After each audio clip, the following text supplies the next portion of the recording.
Okay, everyone. Whoa, folks! Woo! You won't even believe it. No. We're revisiting the Diddler Dax versus Maddox rivalry. But it turns out, folks, Dick lost. Now, did Maddox fully win? We're going to find out. But we're doing the complete reassessment of the legacy of the lawsuit, the legacy of the Dick Show, the legacy of the biggest problem in the universe. We're going to find out the truth, which is that Dick Masterson was a little butthurt fanboy bitch that sucked Maddox's penis dry. Brutally. Please, Lord Maddox, might I have a crumb of clout? Mightn't I be your sidekick, Maddox? Look, and then proceeded to absolutely fucking screw the guy in every way possible, like a complete scumbag degenerate, because he is. He's the Diddler. Diddler Dax. I'm going to say this. We have to start a new hashtag. Hashtag sorry Maddox. Because this guy got raked over the coals for no fucking reason. When we watch this, by the way, remember, we're going to watch this video with a new lens of everyone hates Dick Masterson. He's a piece of shit, right? Everyone hates him, right? But listen to this. Listen to fucking this. We're going to see here, too. We're going to see that not only was Maddox fucked over by Dick Masterson, but Dick Masterson got this video flagged off of YouTube because he was scared. He was scared of people learning the truth. Because we watched this video in October, all he ever right? amounted to was being a footnote in the career of Maddox. And as much as he tries to dunk on Maddox, say Maddox sucks, he doesn't have as much talent in his entire body as Maddox has in his pinky finger. Woo! Dick Masterson wishes to skinwalk as Maddox. That's his life goal. That was his mission, is he wanted to be Maddox. Please, Maddox, please, let me be your jester. Let me be your sidekick. And that's why he wanted Marie so bad, because he was desperate to skinwalk as Maddox. He wanted to be Maddox in all things. It's even crazier. It's very sad. You want to know why, too? No one cares about him versus Maddox anymore, right? Because it's so it's 5, 6 years old. Nobody ever actually No one cared. You know, this was all AstroTurf by Nick Rekieta. Yes, it was AstroTurf by Rekieta, and people believing that Dick Masterson actually had clout because of his fake Patreon. Mm-hmm. Let's be real. That's what it came down to. So let's get into this. Let's start watching some of these segments, commentating on it. Let's give Maddox a chance. Yes. Give Maddox a chance. So when I found this, right, so I start watching it like from this new lens, this new perspective here. And I was wondering, why did he delete the video and split it into episodes? Well, not only was it flagged down, the massive video, he released it into parts, into 14 parts. But 2 of them are mysteriously flagged down. And I asked Maddox himself, why were these deleted? False flagged by Dick Masterson. It's no mystery. It's obviously Dick. Yeah. Dick's a false flagging F-slur. To be real. Or we should call Dick Masterson Daxipad or fanboy. Fanboy. No, that's really what he is. He is. Now, this is a long adventure here, guys. Oh, and you know what? God, I think it's time to give fucking Maddox here the fucking redemption. I'm serious. Does he need redemption? Didn't he already win, really? Yeah, but he's not Diddler Dax. Well, he's not a pedophile. We're bringing this to the court of public opinion. All right. Maddox has a cartoon in production. Dick hasn't. What was the highlight of his career again? A Pizza Hut commercial. Commercial where he played a homo. Yeah. And then it got fucking destroyed his whole dreams because of the rape by a pack of. All right, now watch this. You ready, folks? Here we go. By the way, Maddox's editing in this documentary is like. He put some effort in. Unlike Dick. Professional edit job. There we go. If you knew somebody who went through a breakup or lost a job, they might want to talk about it for a day or two, maybe even a few weeks. That's understandable. But what if they kept talking on and on about it for months? You might think that was a little bit strange. But what if they kept talking about it every day for over a year? You'd probably think that was a little bit obsessive. Interesting. Now, what if that person kept going on and on every single day for over 5 years? Okay, this is like worse than COG levels. No. Like, holy 5 years You know, daily? listen, if you're a normal person, like, you know, you're just not used to that level of obsession. No. But there are people out there like COG who really do obsess like every single day. It is It's twisted. their life mission. It is twisted. And Or you just Dickers. And you like shake your fucking head. Whoa, buddy. Whoa, buddy. And like, I know we've gone off on Years ago. Ralph for a long time, but guess what? Even we had to move on eventually. But Listen, Dick Masterson just won't move on. He just won't move on from Maddox. yes, And at it all. doesn't do anything for him. It's not like it's a hot topic that's bringing in all this engagement. It's just this seething, pathetic, bitter jealousy of a man he was desperate to skinwalk for a decade. Yeah. That's it. Oh, and by the way, Joe Star went, is this the big drop? Because I've seen this years ago. First of all, it's October. Second of all, it was flagged off. Third of all, people didn't give it a chance. And lastly, I'd like to say, and Flake put this in the fucking intro coming up, we spoke to Maddox, and he is willing to do the first interview about this in 5 years on the Kino Casino. So we're setting you all up. And we'd be glad to have Maddox. We love it. So We love Maddox. and you know what, guys? Suddenly, everybody's opinion of it changed real quick. Woo! They're like, "No way, Maddox is coming on." Right? So, but here's the thing: is we have to have this on the clip channel. We have to break it down. We gotta build up hype for the appearance of Maddox. Yes, because Maddox is a legend, and we're gonna fucking break it down so people on the clip channel get ready for when he does, like maybe in a week or so, hop on the show. They know the lore, and we break it down for you. Here we go. I'm about to tell you the story of an obsessed stalker who's been doing just that. It's a story that involves death threats, fraud, blackmail, extortion, theft, impersonation, lawsuits, stalking, rape threats, the police, the FBI. That's pretty murders. wild. You just go do. Oh, it's a bit overwhelming there, Maddox. Oh, and by the way, this also has to do with Eric July. Because Yes. we're going to see a lot of We're going parallels. to see a lot of parallels, a lot of scenarios that are very similar to the Eric July situation, because Dick Masterson is an unoriginal, untalented hack bum that's not even really a good troll. Exactly. Yeah.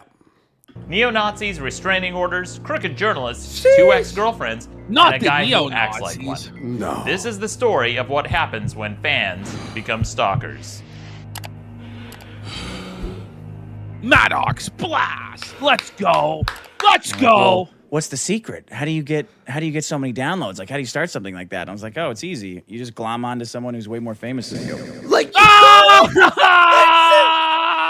admits that he's a bum. Oh That he's no! a fucking bum. He really is a bum there. Taxi folks. Pat. Self-help. Guilty!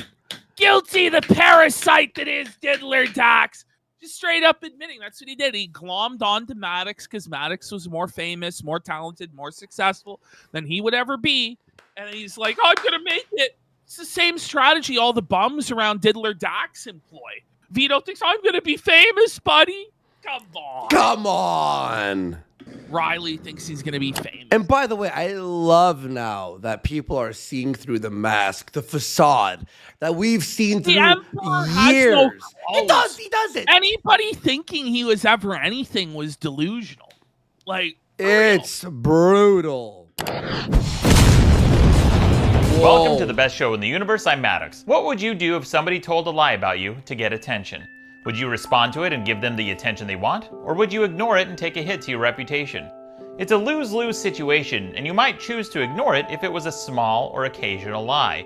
But what would you do if the person told thousands of lies about you almost every single day, smearing you for over half a decade? Okay, that's kind of like... See, and now this is the thing is, I understand what Maddox was thinking. It's like, you got to ignore this shit. You got to ignore this shit. Yeah. But honestly, if he had just come out 5 years ago and explained his side of things and presented a lot of this evidence, he would have been way better off than filing that lawsuit. Yes. And if he was going to sue somebody, it shouldn't have been Asterios. It should have been fucking Dick. Dick was the one who was actively interfering in his business. Wait. And unfortunately, because he had a bad lawyer who didn't sue the right person, Maddox is now castigated. Oh, well, fuck him. He's an idiot. Da-da-da-da. But he actually does have legitimate grievances against the diddler. Like, he really does. Ash, and we're going to hear them. Ash, I'm sorry. Pardon my ignorance. He didn't sue Dick. He sued... I don't know any... I have not... And I'm not super up on the lawsuit stuff and every single detail of it. I'm not going to lie to you. I wasn't following that at the time. I didn't know what a Maddox or what a Dick Masterson was until I was like actually on the phone with Dick Masterson, felting him live. Based. Like, I had never watched Rekieta's show until I was on Rekieta's show. You know, it's just funny how it works out. Yeah. But, you know, on that area of the lore, I'm a little bit shaky. But from what little I do know, and it's basically just regurgitating Josh's opinion straight up, that's what I know. Okay. I know he sued Asterios, and it didn't make sense, and the lawyer fucked up the filing. Okay. Basically, it was fucked from the start, because even though he did have some like legitimate grievances, the filing by the lawyer was such a disaster that it was just immediately doomed from Jump Street. Okay. But let's get away from the lawsuit. Let's get into this video here. Yes. I'm about to tell you a crazy story about a fan who became a stalker, got close to me, and has dedicated over half a decade to obsessing over me. He's even been able to turn his stalking into a business model, and he did it with the help of some very surprising people. I'll tell you who this is by the end of this video and how it's gone on for so long. This is a story I'm telling publicly for the first time, and it'll be apparent why I haven't talked about it before now. But first, hi, I'm Maddox. You may know me from such things as the internet Here we go. and books. It's time Here's a for quick introduction Maddox to give you to some suck himself off. Everybody, let's glaze Maddox. Glaze Let's all him. Join in as Maddox You may glazes know me from himself here with I'll such say things as this. the internet. yeah. I used to visit his website, Maddox.xmission, when I was a young 15, 14-year-old. I know a lot of people did. I I did. never did. It's but pastured. I'm old ski. Yeah. I'm Gramp ski. This is when articles were fucking good and awesome. And books. I was young once. Yes, it's very true. It's a Kino website, dude. Here's a quick introduction to give you Yes, the first one I ever saw at Chidsworth was the articles where he critiques children's drawings. That's the first, and he goes, he's like, fuck you, F, this sucks. And he's just shitting on kids' drawings. Someone sent me that, and then on MSN Messenger, and I was a fan since. you some context for those of you not familiar with who I am.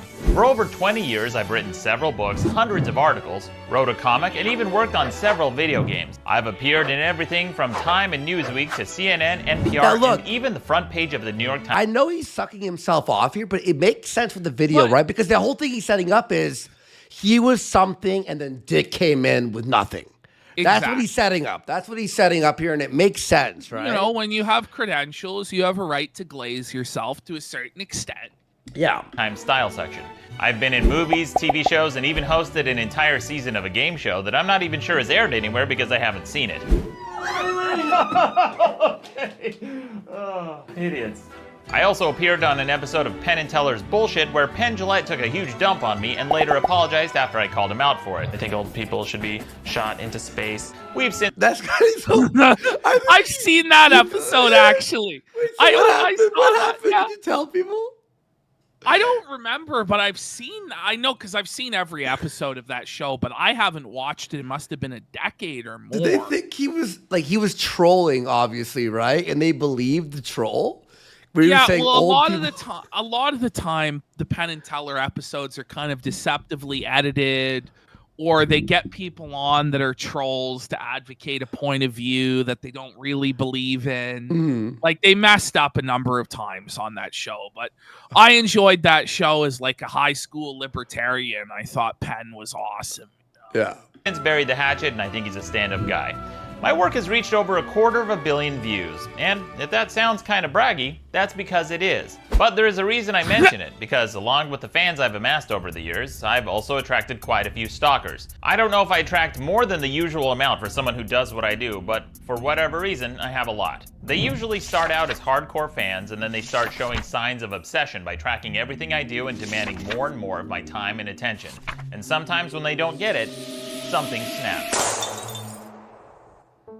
One of my earliest stalkers was a guy named Nolan who became obsessed with me around 2002. He followed me around everywhere online, on forums and chat rooms, to even my university, where he somehow found my private university school email address. Then things got really weird when he emailed me one day saying that he was going to start a religion based around me called Maddoxism. Whoa. By the way, like, addressing all their articles is like Your Majesty and that he's a king. It's like, you guys are so cringe. Yeah. Imagine calling Your Majesty, like, holy. Wait till you see like Dick.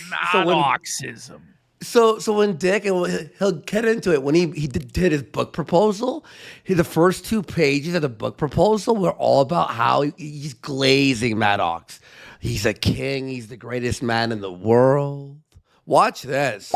I thought he was joking or it was a poor attempt at flattery until one day I received an email with an attachment titled The Maddox Bible. As bizarre as it was relatively harmless the until Maddox Bible. How do you not just like block the guy? Like Somebody goes, it was 2002. We didn't know any better. Like, I don't know. one day he started posting really disturbing stories about school shootings. So I decided to break character for the first time in my career and talked with him one-on-one to encourage him to get some help. My next significant stalker came several years later when I started receiving a flood of disturbing messages from a guy in Michigan.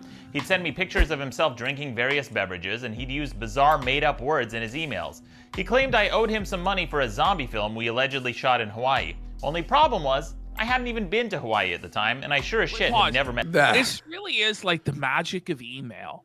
Like, you could never really get shit like this anymore. Yeah. You know, like 800 fucking emails from some weirdo drinking Pepsi. Like,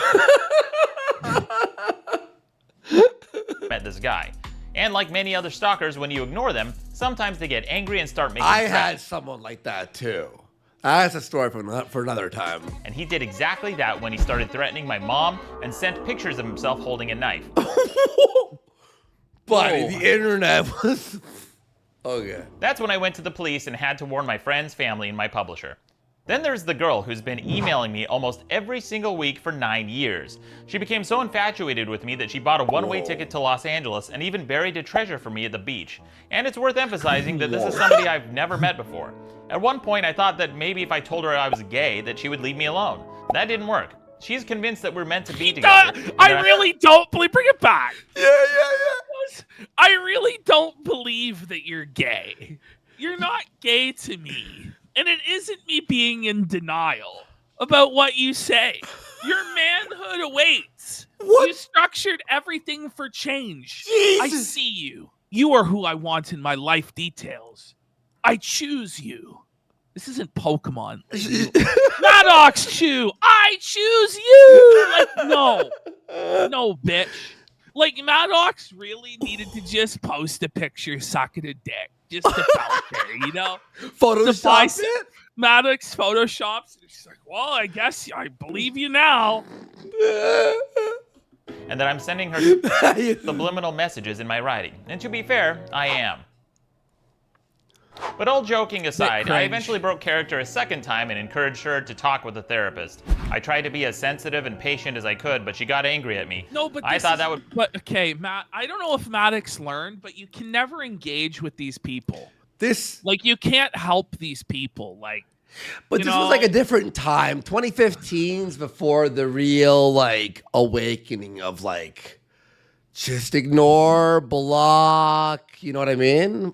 Yeah. But he should have known, but, you know. Would be the end of it, but she still emails me to this day. What? But by far, the worst stalker I've ever had is a guy named Dax Herrera. He goes by... Whoa! The diddler himself. Oh, Man, Dick Masterson he looks online. rough. he looks terrible.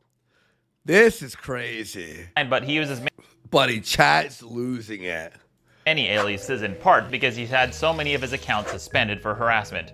And, like all the other stalkers, he started out as a fan. In fact, he used to send me fan mail like this one, where he This is begged me to... amazing. Whoa! Look at this. Look at this loser. This guy really thought he was Jim Carrey. When you go back and you watch the high school videos of Dick, he really wanted to be Jim Carrey, and he's trying so hard there to be Jim Carrey. Look at it. Look But at listen that. to subject line. To His Majesty, the Honorable Maddox. Stop. Just bending the knee, kissing his ring, Is that kissing his Dick? ass. He's like, Is yeah, that that Dick? is Dick. That's what I'm saying. That's Dick. That's young diddler Dax right there. Yeah.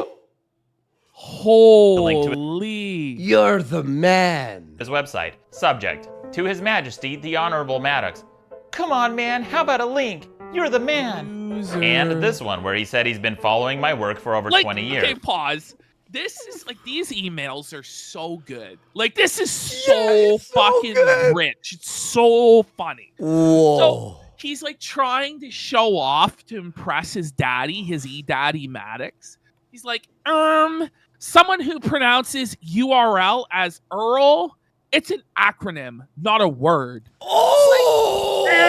Actually, like, I'm just like, you, Maddox. Cringe. Goes, hey, Maddox, been loving your site since 98. Wow. This is a 2005 email. So it's been 7 years of obsessive daddy worship, of worshiping the ground that Maddox walks on.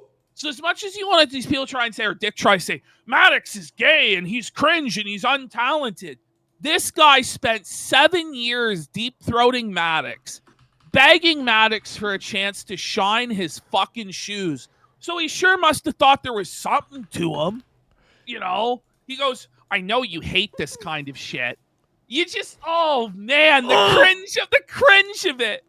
I know you must hate this. I know, like, it's like a fan. Wait, was comes that up- just the fucking email was about the way you're saying URL is Earl? Yeah, he's trying to impress his daddy. That should be He's an trying article. to impress his That should daddy. be an article, right? Oh my god, Dad. Stop. I know you hate this kind of shit. It's like the sort of person that comes up to you and goes, I know you must hate taking pictures, but can I get a picture with you? You know, Whoa, Dadox. It's You're not saying sort of Dadox. Dadox. It is. He's his daddy.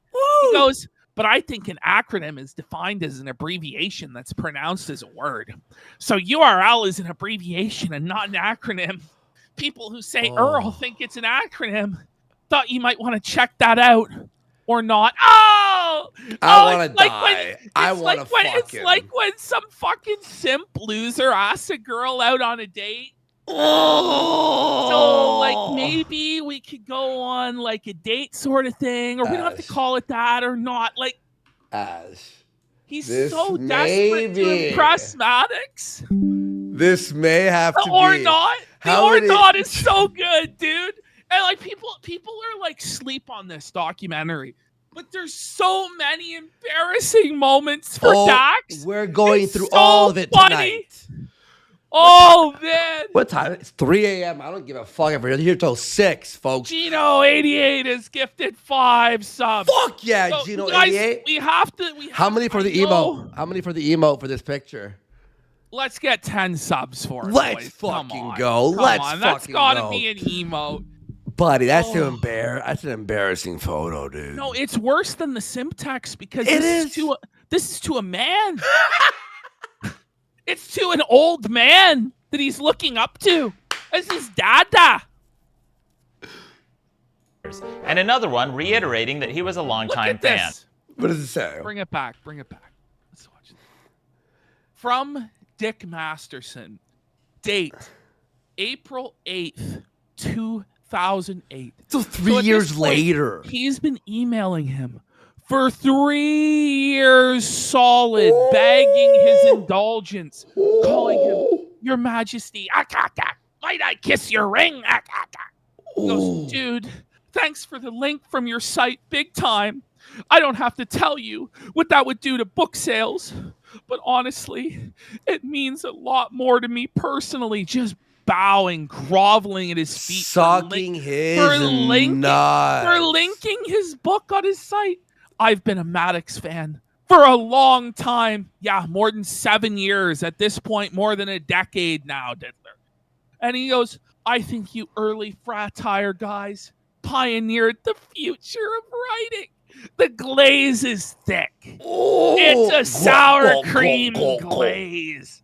Not just by being funny as hell. The cringe of it. Oh, not just by being funny as hell, but because you got off your ass and worked hard. It's an honor to be associated with you, man. This is actually worse than the fucking Simtex. I didn't even pause on these. This is terrible. Fan.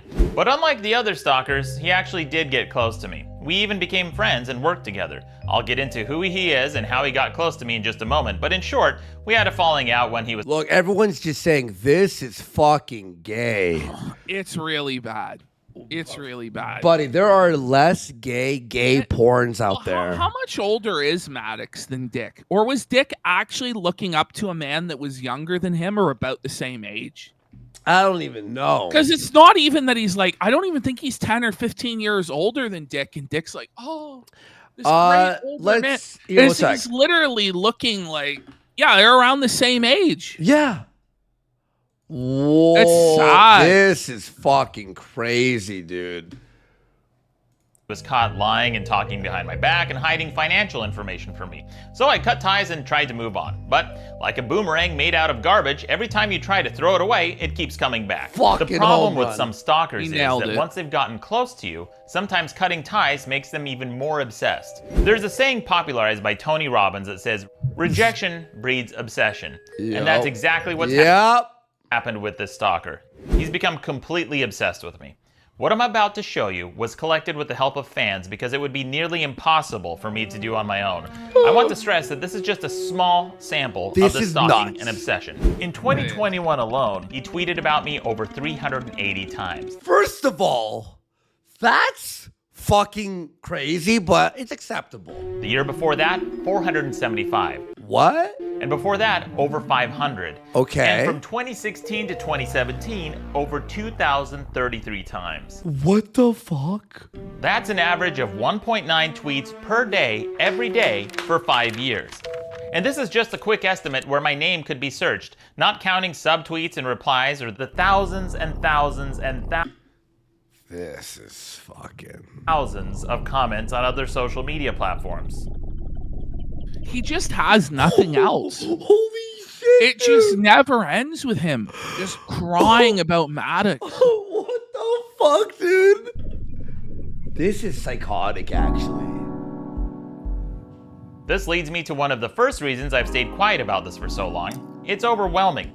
If you read these tweets 4 at a time, back to back on a 6-inch smartphone, this is pretty you have wild. to scroll over Yeah, this is a crazy comparison. 752 full pages. At 6 inches per page, that's about 376 feet of tweets. That's taller than the height of the Parthenon in Greece, stacked on top of the Colosseum in Rome, stacked on top of Niagara Falls.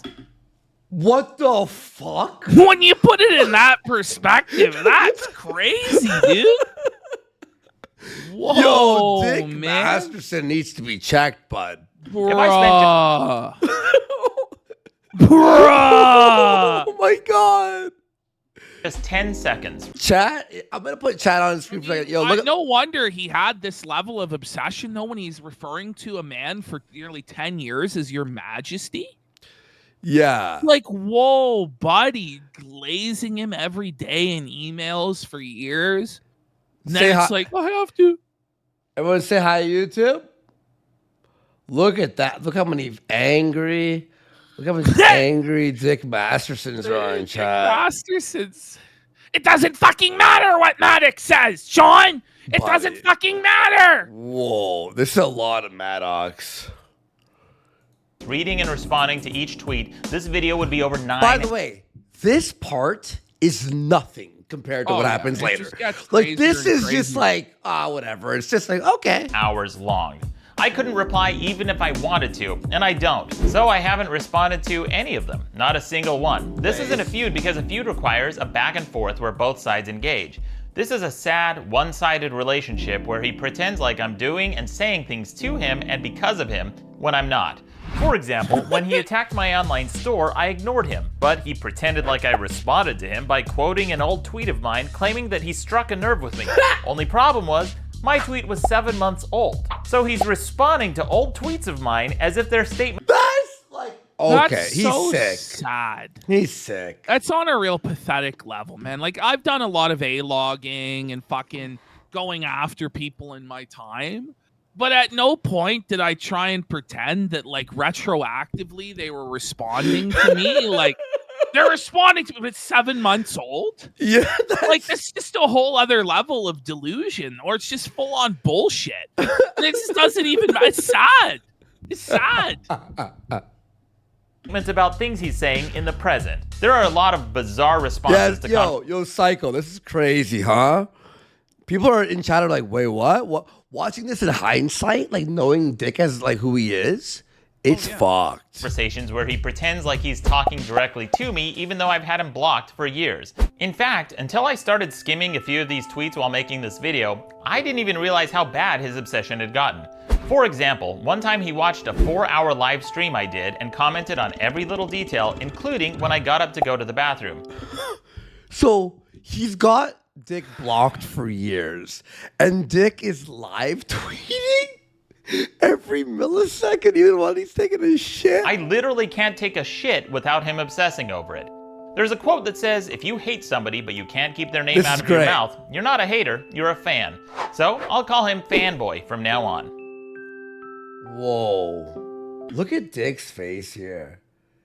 This is not an alpha male, Ash. No, man. This is a lost The guy child. tries to pretend that he's a Chad and all this, but he was in the AV club in school. He was a cringy, shitty, failed hack comedian. He never amounted to fucking anything, and his only hope was glomming onto the coattails of a man he was obsessed with for a decade of his life in Maddox. Maddox gave him everything. Without Maddox, he is nothing. Yeah. You know? Yeah. You're right. You know, there's a saying there, you know, without the log, there can be no flame. The only relation that he has to anything is being the flame to Maddox's log. Whoa. Chapter 1. Obsession. His obsession with me would almost be flattering if he wasn't constantly spamming self-promotion, threats, and abuse. As you can imagine, I've ignored most of his attempts to get my attention, and that may be part of the reason he's become so obsessed. He hates being ignored more than anything.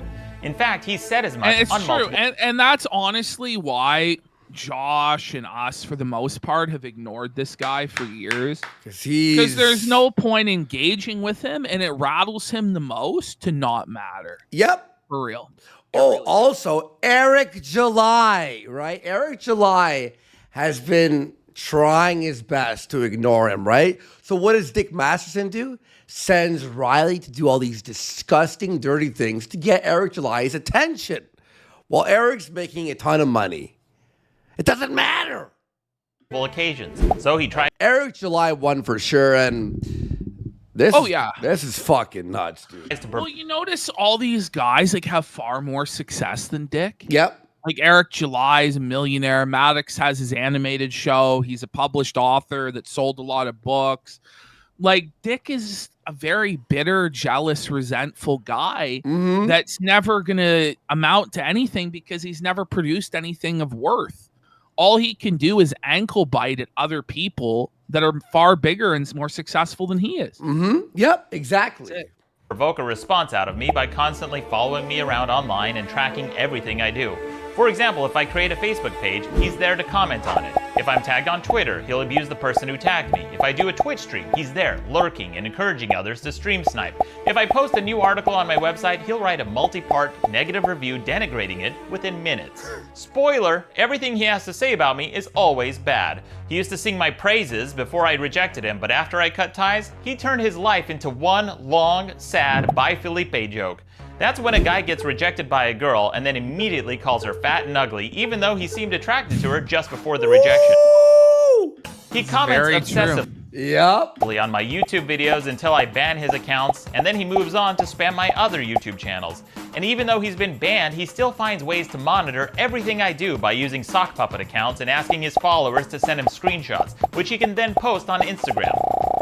This must have been a very annoying 5 years. Shouldn't it? Oh, yeah, man. Buddy, stop. And he's even watched my podcast episodes and left comments on specific things I said, like this one about Like when I made fun of Cog on his YouTube account, right? And then he banned my account. I went, well, I guess it's like I guess, you know, I'll A-log him here from time to time on Twitter, I guess, with like it's maybe 10 fucking replies, maybe over the span of a year. But thousands and thousands and thousands and thousands of messages every day? about something I said an hour and 30 minutes into an episode, which means he's likely watching hours of my podcast episodes. Pop up, and it is so bizarre. He seems to hate everything I do, but he consumes everything I produce. There's a clip from Howard Stern's Private Parts that illustrates this perfectly. This is great. The average Howard Stern fan listens for, are you ready for this? An hour and 20 minutes. How can that be? Answer most commonly given, I want to see what he'll say next. All right, okay, fine. But what about the people who hate Stern? Good point. The average Stern hater listens for 2.5 hours a day. But if they hate him, why do they listen? Most common answer, I want to see what he'll say next. Now you might be thinking this would be amusing. You know, with Ralph, it almost kind of really did become like that. But the problem is now he's just so boring. Yeah. And it's like, it's to the point where you just can't fire yourself up to watch it because it's just the most boring, pathetic shit. There's It's not sad, even any point to hate on him at this point. Yeah. It's just sort of like this shell of what used to be a person, you know, just. Yeah. Someone says this, Ralph makes me sad. You know? It does. is. Yeah. It's just sad. sad. It's just like pathetic. And it would if it weren't for the fact that he's also obsessively harassing my friends, acquaintances, colleagues, sponsors, and even girls I've dated. For example, when my friend Ryan Holiday did a Q&A, he harassed him on Reddit, Twitter, and Facebook, even though it had nothing to do with him, or even me. He harassed him merely because we're friends and he'd been a guest on my podcast. He even harassed one of my neighbors who used to live across the street from me. So why haven't I just blocked him? Well, like I said, I have blocked him. You bring it back, like, that's fucking unhinged. So At the you're street from me, DMing, like he goes, look at, Yes, let's on my read podcast. this. He even harassed. Pause. Wait, I remember you. Maddox's friend from across the street? DM me and I'll send you my Skype number. The show records this Sunday at 3 p.m. Like, whoa. It's like that obsessive. Just somebody who's touched the hem of Maddox's garment. It's like, whoa, this is a valuable guest, worthy of my listeners having to listen to them. Whoa, you one time touched grass upon Maddox's lawn? Whoa, my liege. Okay. Let me roll out the red carpet for you, sire. Like, this is that's where sad, dude. This is where it gets twisted, right? So you go like, what's the interview like? So what did he look like when he walked out of the house? What did he look like when he started the car? Did you ever see him get groceries? Did Yeah. he buy bottled water? Did he order food? Did he order pizza? Do you know how often he got DoorDash? The twisted mind of Dax Herrera, folks. Asked one of my neighbors who used to live across the street from me. So why haven't I just blocked him? Well, like I said, I have blocked him everywhere, but he keeps making new accounts. And again, this is without any provocation. I haven't responded to any of his relentless Facebook and Twitter spam.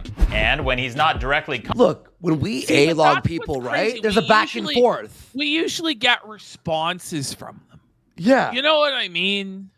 Like Or when there's like a back somebody and that's like not a whole lot of times being spent. You know, we're watching a clip or whatever.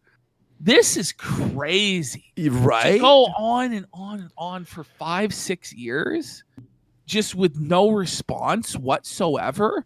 Yeah. But then to pretend that you're coming up with like he's responding to you with elaborate copes in your mind, it's very sad.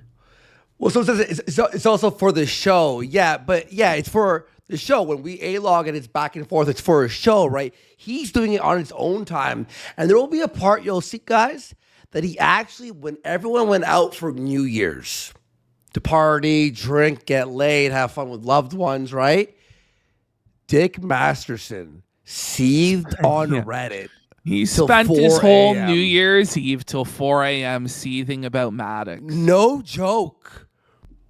Look, we could go after iDubbbz and Anissa too, right? We make fun of them once a week for a video, and that's it. We don't message them 24/7 and find I'm their not neighbors. on iDubbbz Facebook. Like, oh, yeah. Like, there is a sickness to this A-log. It's not even A-logging. It's stalking. Contacting me, he'll sometimes ask people to stalk and harass me on his behalf. Here he is directly asking. Oh, where does that? Who does that sound like? Riley and fucking Eric July?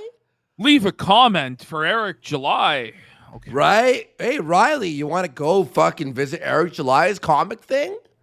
People to spam my website, and he's even asked and encouraged people to harass me in person.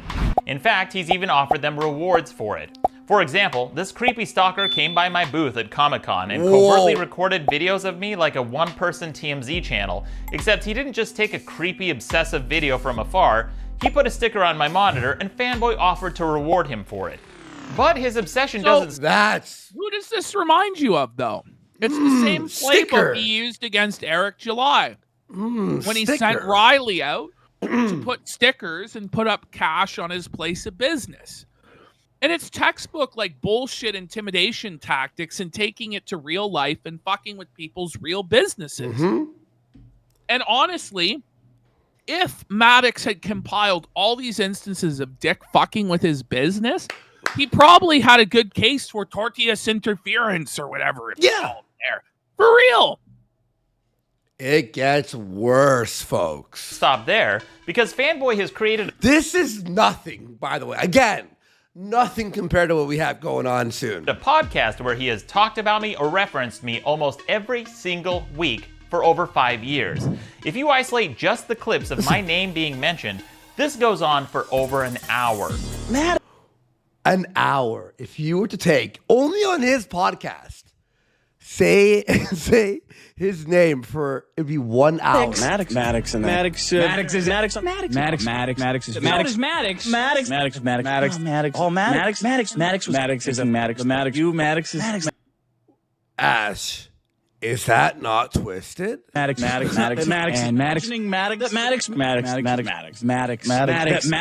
If you took us saying Ralph and lined that's it up, what I was about to say. It'd be 6 minutes. I don't know. You think it'd be longer? I don't know. It's been almost fucking a year, though, since we really went at Ralph hard. No, I mean, like, for the last 3 years, right? Maybe 3-4 minutes. Ralph. I don't even know, actually. I don't know. I honestly don't know. I think it would be longer than 6 minutes. You think? I don't know if it would be this long. Be 48 hours? You know, we have to have some level of self-awareness about this. True. And but at the same Ralph time, it's not quite like this. Though. Yes, it would go back and It's forth. a back and forth, It would though. be content, you know. Yeah. Maddox had Maddox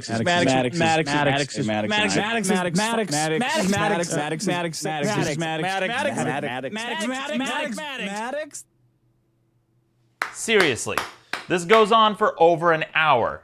And this is just my name from a sample of episodes, let alone the countless hours he's talked about me on other mediums and podcasts. I can't imagine being this obsessed with anyone for this long. So if I don't listen to it, how do I know it's happening? Well, 2 ways. First, when he makes a false claim against me, it incites his small group of sycophants to attack me for it, like this guy.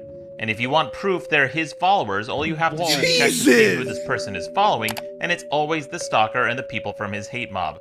Every time he mentions me, it acts as a dog whistle for his followers to attack. Whoa. Do you see what I see? Yeah, I sure do. Yo, shut it down. He knows this, which is part of the reason why he does it. And second, I've received lots of help from my fans. Without the help of my fans and some amazing transcription software, I wouldn't even know the full scope of his obsession. And I'm sure there's tons of stuff I've missed because some of what I found while making this Do video you was think as he was making this, he was like, what the fuck? shocking even to me. And of course, I want to emphasize that I haven't responded to any of this. And why should I have to? Imagine if you had to take 20 or 30 minutes of your workday to respond to your stalker who's obsessed with you every single day for over 5 years.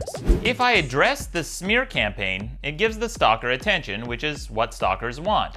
But if I ignore it, I take a hit to my reputation. It's a lose-lose situation. This is what manipulators do. They try to force people into giving them attention, which in this case is getting free publicity and content by forcing someone to respond to your slander. Here's an example of him trying to manipulate someone into making a public statement on his— Wait, look at this. I offered you the chance to call in and talk to the artist you've been accusing of stealing your money and content. You refused. Not sure why. It's like, why should he respond? Why do you think he's entitled to you coming onto your podcast and talking to somebody about a dispute? What Like, the seriously? fuck? It's His his mental illness. Like, move on. so we can use them for free content and publicity. And if they refuse, he'll accuse them of being guilty. It's a slimy and manipulative thing to do. A more notable example comes from the cable news pundit Glenn Beck, who routinely spreads misinformation and Not half-truths. Glenn He Beck. had a red telephone. Yeah, Glenn Beck could be like, you gotta call in. Yes, You better call in or you're afraid. his desk for the person he's incriminating to call in and set the record straight. And if the phone doesn't ring, which it never does, he'll use that as proof that the accusations must be true and therefore the person must be guilty. Dial tone still works. He was such a shit disturber, you know? I haven't seen this guy in, what, 10, 13? I know he founded The Blaze and it went on to be big in, like, conservative media. But, like, I remember this guy, like, I think he was, like, crying on TV. Was he? He would get, like, he had, like, the blackboard. Did you ever see this guy? He had, like, a blackboard or, like, a whiteboard where he would draw out diagrams. No. He was nuts, dude. Yeah. He was crazy. Him and Alex Jones were feud for, like, it was crazy, man. Buttons still work. Anytime. No, Ghost Balls. These first few parts are on YouTube. 2 parts have been flagged off of YouTube. Call me. Love to hear from you. What I'm saying, so he had this as one long video. It was flagged. Then he released it in parts, and 2 of the parts were flagged. So I would. Get anything wrong, I'll correct it right away. Bring. Hello. Oh, I got that wrong? Hang on. Let me correct it. Oh, she didn't call to correct me on Yeah, that. the blackboard. oh, is that the board? Yeah. Yeah. And he would draw. You have like all these diagrams. He would draw. Like, it was crazy, dude. Must be true. We shouldn't have to live in a world where someone can slander you endlessly and hold your reputation hostage unless you give them attention. I shouldn't have to spend my time like this. Nobody should. But this goes far beyond just slander and manipulation. A number of people have told me that they think Fanboy is trying to become me, including one of his former friends and No, that's the truth. He Yes. actually is trying to become Maddox. He's a skinwalker of Maddox. He's desperate to be Maddox. It's sad. Yeah. Well, his whole gimmick is stealing like the manliness thing from Maddox. He's Maddox. It was costume. Maddox. Like, it's honest. Yes. That's crazy, actually. Watch this, too. co-hosts. And there may be some truth to it because it seems like What? Fanboy copies everything I do, but poorly. If I create a podcast website, he'll Look at this. steal the design Ricado again, by the way. and make a shitty version of it. If I take a photo on my throne, What's he'll this? find one exactly Oh. like it and even do a similar pose. He even dresses like What's this? me. He saw an interview where I wore this shirt, so he went out and No, Dick, that's shameful. Every buddy. time he would do something. Swagger jacking Maddox? Yeah. got the Buddy. exact Buddy. same one. That's fucking nuts. But here's the part where things get really creepy. Imagine being a swag thief is worse than being a beat thief, by the way. Fanboy is even dating one of my exes.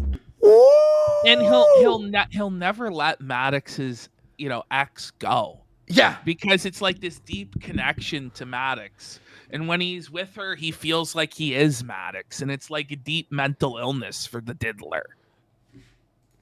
I'll talk about her along with her involvement in all this stalking and obsession Buffalo later in this Bill video. here. But suffice it to say, it's extremely creepy. This is some single white female shit. In the 1992 movie Single White Female, the protagonist meets a woman who seems friendly at first, but the woman becomes obsessed and starts acting like her, talking like her, and even dressing like her. And here's the kicker. She even tries to date one of her exes. Sound familiar? You've got to be kidding. Whoa, buddy. Have you seen that So, movie? I haven't seen that. I have not seen it. Addressing this in public to tell people what's been happening and to hold all the people involved in this smear campaign accountable. And also because this is a problem more and more people are facing every day. You don't have to have an online following for this to happen to you anymore. This is a growing problem that needs to be on more people's radars. So I'm finally telling my story because we unfortunately live in a world where nothing ever gets done unless you make a big public stink about it. Sometimes you have to shine a light on cockroaches to get them to scatter. So by now you're probably wondering, who is this guy and why is he so obsessed with me? Like I said, he's a fan who reached out to me years ago because he hated his day job and wanted to get into comedy. He describes himself as manipulative and a liar. I know that I am a manipulative prick. I know I have that in me. And I lie all the time, I don't care. You're better at this than I am. Because I'm a liar. I'm a really amazing liar. Okay, so like he's just admitting Wow. like he's a Of course, he wasn't always this forthright. We first met when he got a hold of me through my publisher. He was frustrated because I didn't respond to any of his fan mail, so out of desperation, he emailed my editor begging for an introduction. Wait. That's how he responded? After all these emails over all those years. For 3 years? Probably at least? 3 years. At least. He couldn't get one reply from Maddox. And he wrote his So fucking now he editor? goes begging to the editor for help. Please let Maddox notice me, please. Editor humored To him his and passed majesty. along his information, saying, and I quote, he does web crap for porn sites. He But, offered like, to do pause. Like, this is what he does. He admits that this is how Dick Masterson used to do, is do web stuff for porn sites. Wait, really? That's, exactly, yeah. What the fuck? He's offered paid-in trade service in Paid-in exchange for trade? helping him out. What does that even mean? trade exchange for a link where he tried to get me to sell links to pills, casinos, and porn sites.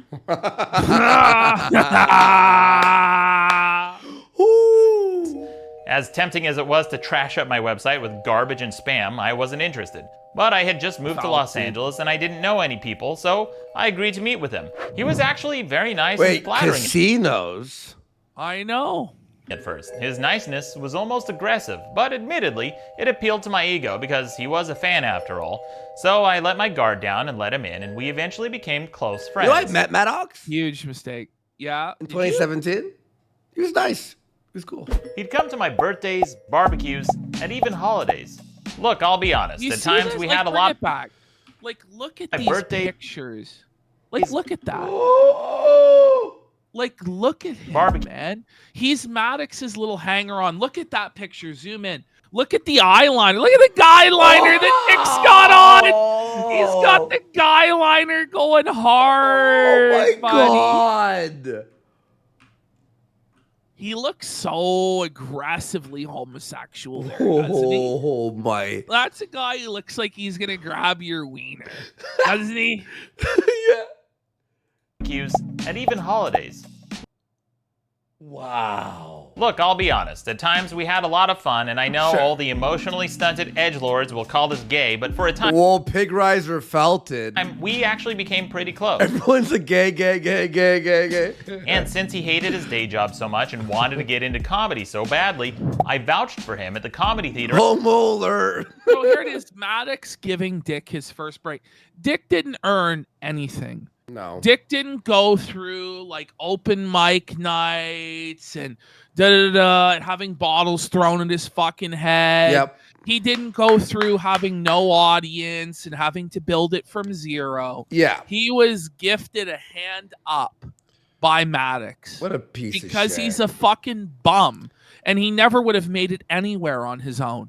But gracious King Maddox allowed this peasant little bum that begged him at his on his knees, please, Maddox, please.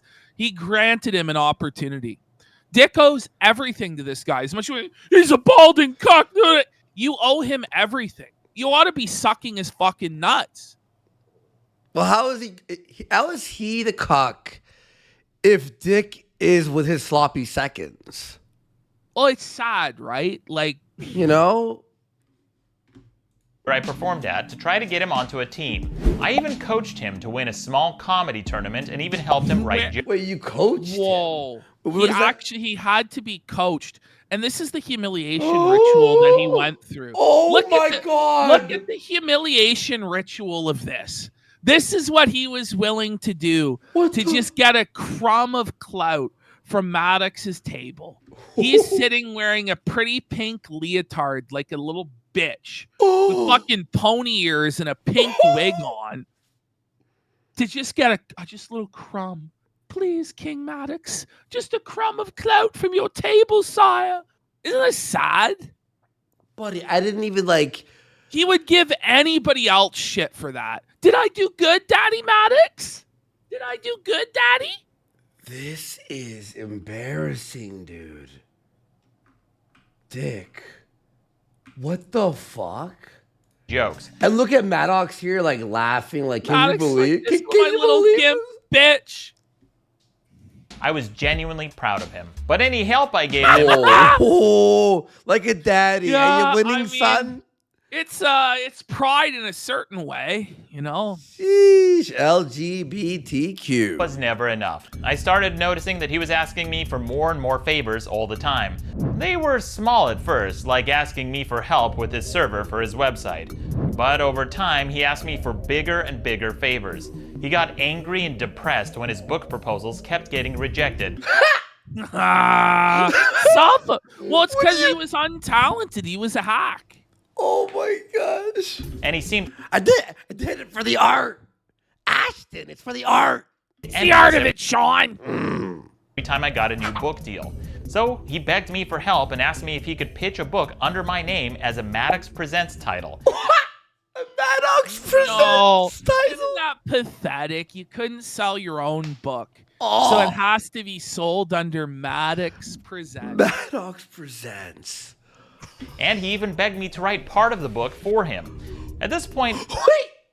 You asked him? Oh, okay. While I was doing research for this video... Can you write the book for me? This is a lot of favors, you know? I came across something that I'd almost completely forgotten about. Uh-oh. When I found it, my jaw dropped because I realized there were signs of his obsession all along. Really? It was a huge red flag, and I should have paid closer attention to it because it would be a sign of what's to come. The first thing on the title page of his book proposal was my name and logo with Maddox Presents right on top. The cover was lazily ripped from a Steve McQueen movie, but here's the part where things get really strange. He wrote the entire first page of his book proposal about me. Now, mind you, this is his actual pitch that he sent to publishers, and he made the... Who is Maddox and why is he presenting? The entire... Maddox is an infamous pirate. The cringe of it. Oh, my skin's peeling off. introduction about me, writing a full-page essay gushing my praises. He mentions me 28 times in the Maddox Blast Maddox is a god. Maddox Blast. Look, 25% of me is still 24 times more than the average. Wait a minute. There's Dick saying that Maddox is God. Yeah. Whoa, buddy. Whoa, buddy. The and where do you see E-Daddy Maddox worship Blast? is strong. Where do you see a full page? Where do you see Maddox Blast? The black bars that say Maddox Blast. All right. Wow. Essay 25% of me is holy gushing my fuck. praises. He mentions Let's me read. 20... Let's read the page. Let's read it. Maddox is an infamous pirate and the author of best-selling hardback, The Alphabet of Manliness. He has been featured in the New York Times, Salon Magazine, national news programs, and his website, The Best Page in the Universe, has logged more than 200 million hits to the world. Wait. Maddox is a bold and controversial zeitgeist for a younger generation. To the internet, Maddox is God. Ash, look at this, by the way, real fast. He has logged more than 200 million hits. To the world is in capital. So it's like bad grammar. Like the grammar doesn't even like you're trying to like promote this as your like your pitch to sell a book. Anyway, go ahead. Okay, look at this. Maddox Presents is a line of books approved by Maddox, backed by Maddox, and infused with Maddox's. None of this has anything to do with Dick Masterson or his talent or his ability. It's just desperately clinging to the coattails of his hero, of his idol, of his daddy, of his king, who he calls God.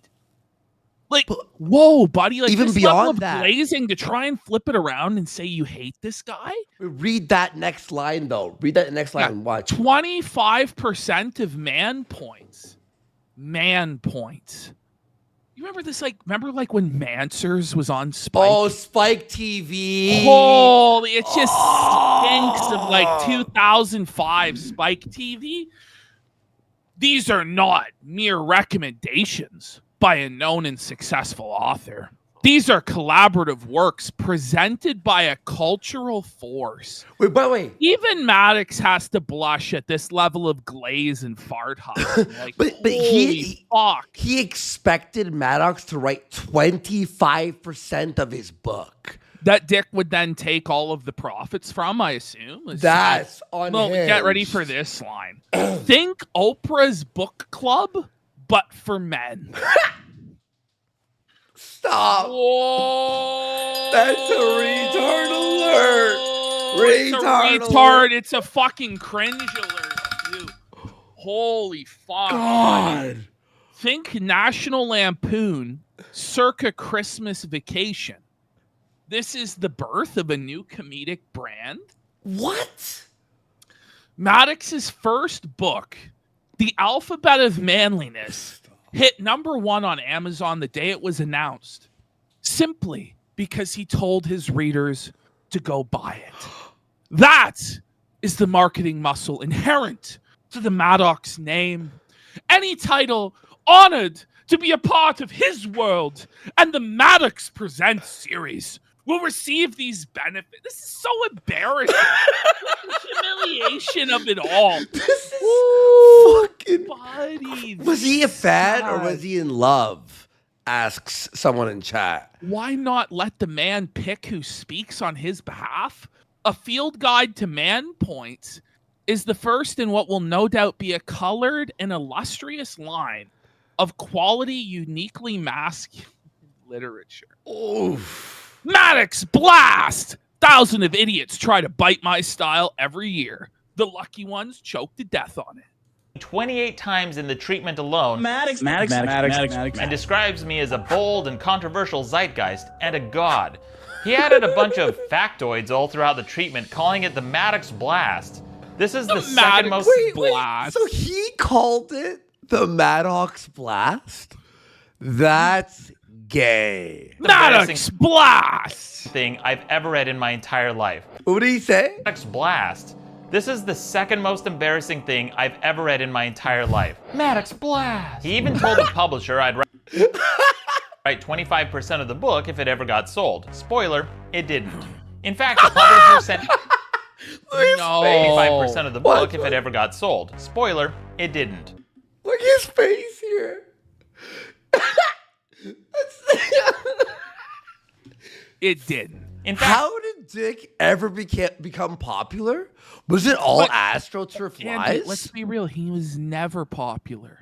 That's He was never popular. He just managed to weasel his way into a lot of panel shows because he had a big number on Patreon. That's it. The he never had any must real have been clout a or lie, engagement. right? It was, dude. It was never legit. Maddox is even going to get into this documentary about how none of Dick's engagement is real. Yeah, he will. He sent me an email that I never shared with him saying that his book wouldn't sell without me. I didn't share this email with him because I didn't want to hurt his feelings. Hang on. As for Dick, or he goes, I know if he's a solid guy and a qualified agent. However, from my point of view, I'm representing you, and Doc's book won't sell without you. So what claim could Dax possibly have? If you're involved in the book, we have to do it per your contract, in which case I would expect to represent it, unless, of course, you want to fire me, which I sure hope you don't. Wait, so the agent was like threatening to quit? Well, no, the agent's just like, this doesn't make any sense. Like, why did he say, unless, of course, you want to fire me? Like, what does that mean? Oh, well, he expects to represent the book because he's his agent. You know, he would have to be involved in the book because it couldn't go forward without Maddox. True, so he's okay. saying, of course you're not going to fire me. This is a fucking shit show. Feelings. But I didn't want to give up on him, so I started inviting him to network pitch meetings and try to help him get a job. Wait! Like, so this guy, like, it was like a dick. I know. It's like a Make-A-Wish child. And Maddox, like, granted his wish. And then it backfired on him, like monkey paw style. Job in the industry. I introduced him to writers. Someone just goes, it was a joke. He knows how more valuable than he is than Dick. Yeah. Agents and managers, including his current manager, and even took him to meetings at Maddox. Sorry, fucking Herrera. Dick has an agent for what? Well, he thinks he's a big Hollywood star. He needs an agent. Please, his agent is probably like fucking losing his mind. Spike, Fox, and Sci-Fi. I even attached him to writing projects that he was way underqualified for because he didn't have any film or TV writing credits. I tried to help him because he was my friend, and I like to see my friends succeed. And when that didn't work, we eventually started a podcast. It didn't work. The books failed with this Maddox Presents, and then 3 fucking pitches all failed. Then he's like, fine, I'll do a podcast. It's straight up Make-A-Wish. This straight is beyond. Podcast together based on my website and all the problems I talked about in my writing.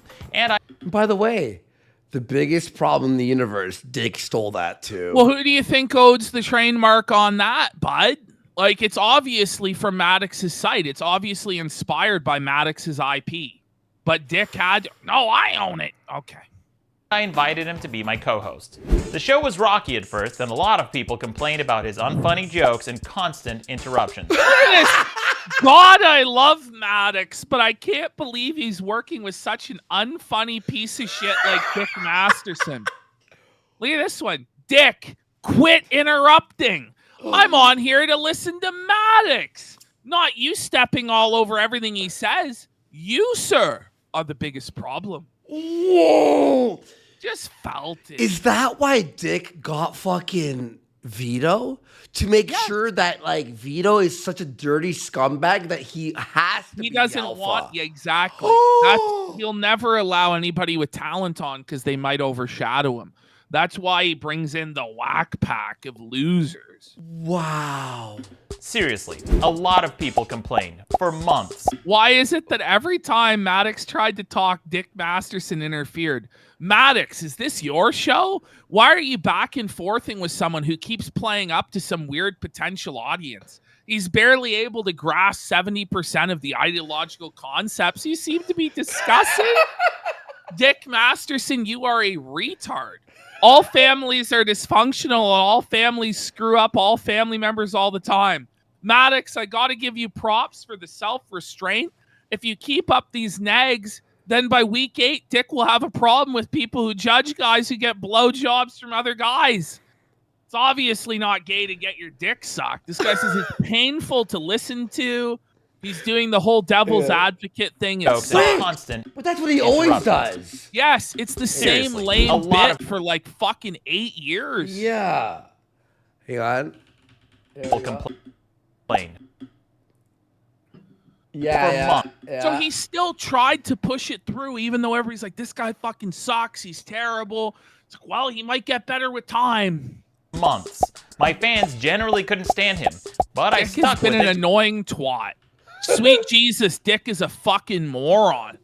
Dick is a narcissistic sociopath. He's interrupting Maddox every other sentence.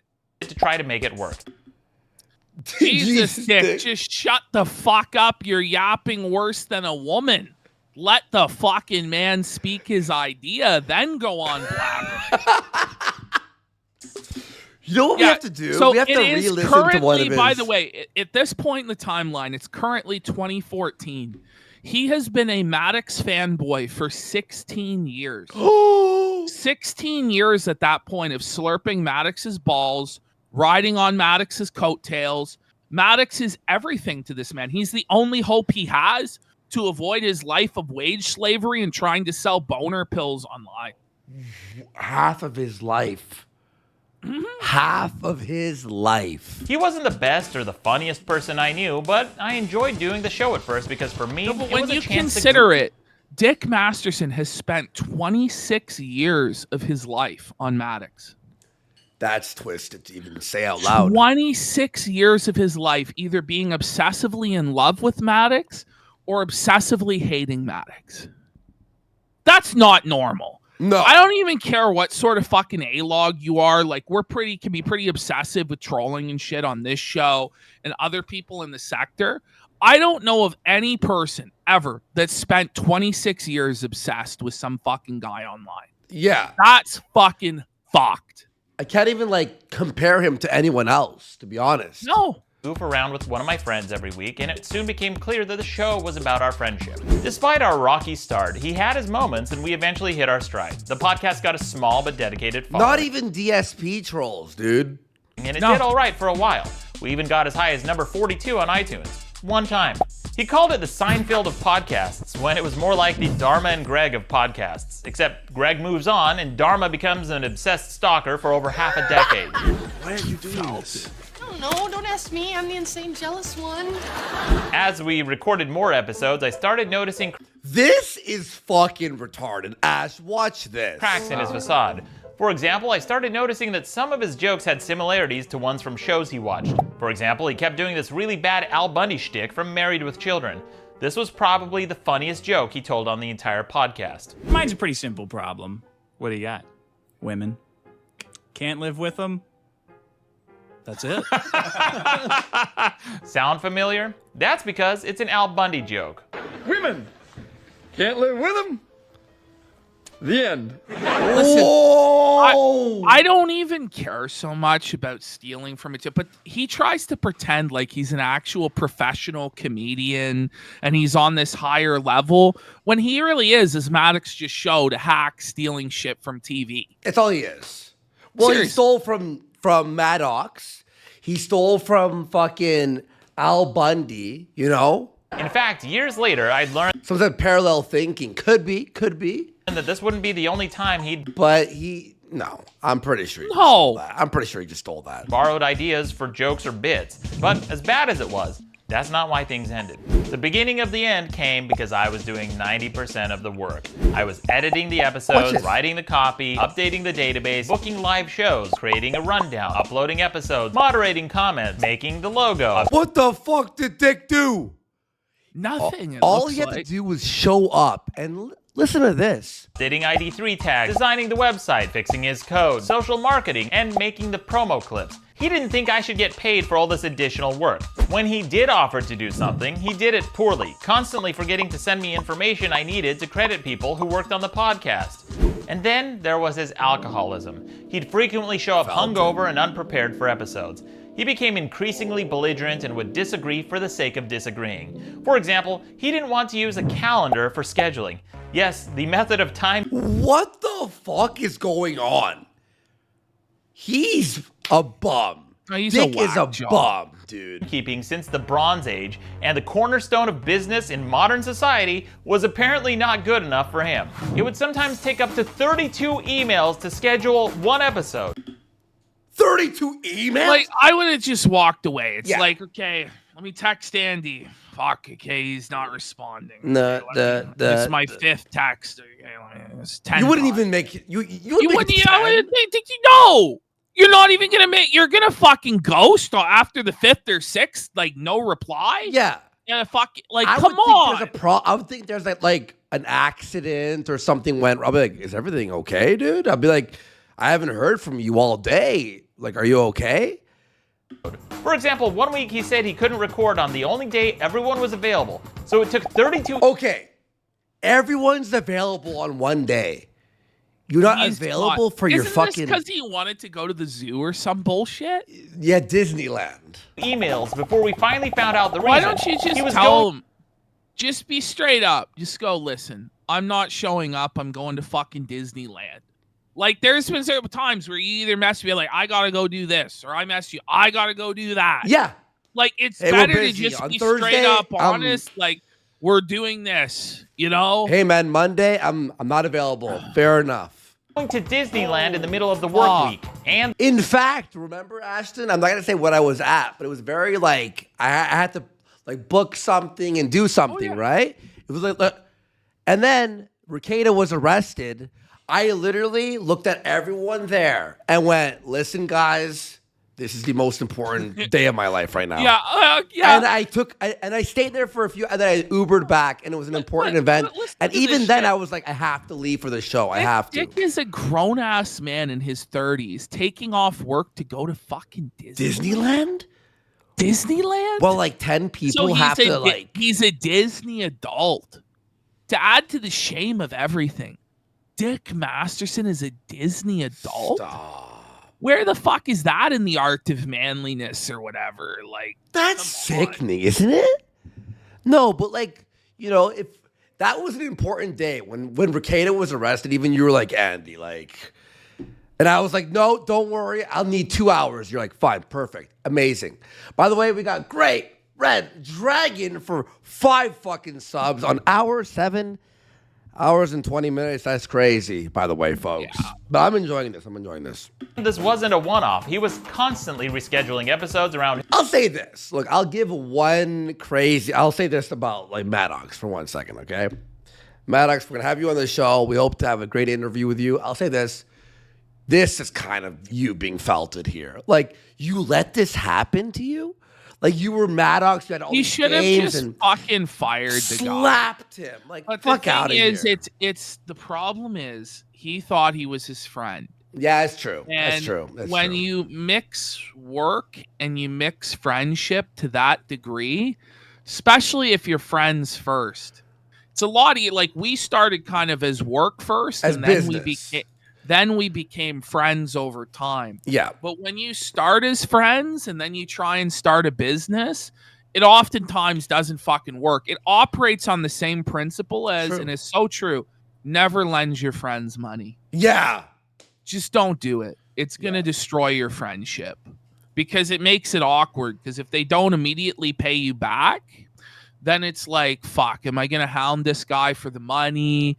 Then he starts ducking you. You never see him again. It's just better to never introduce that element into a friendship. Also tough to work with family, too. It is. It's really tough to work with friends and work with family.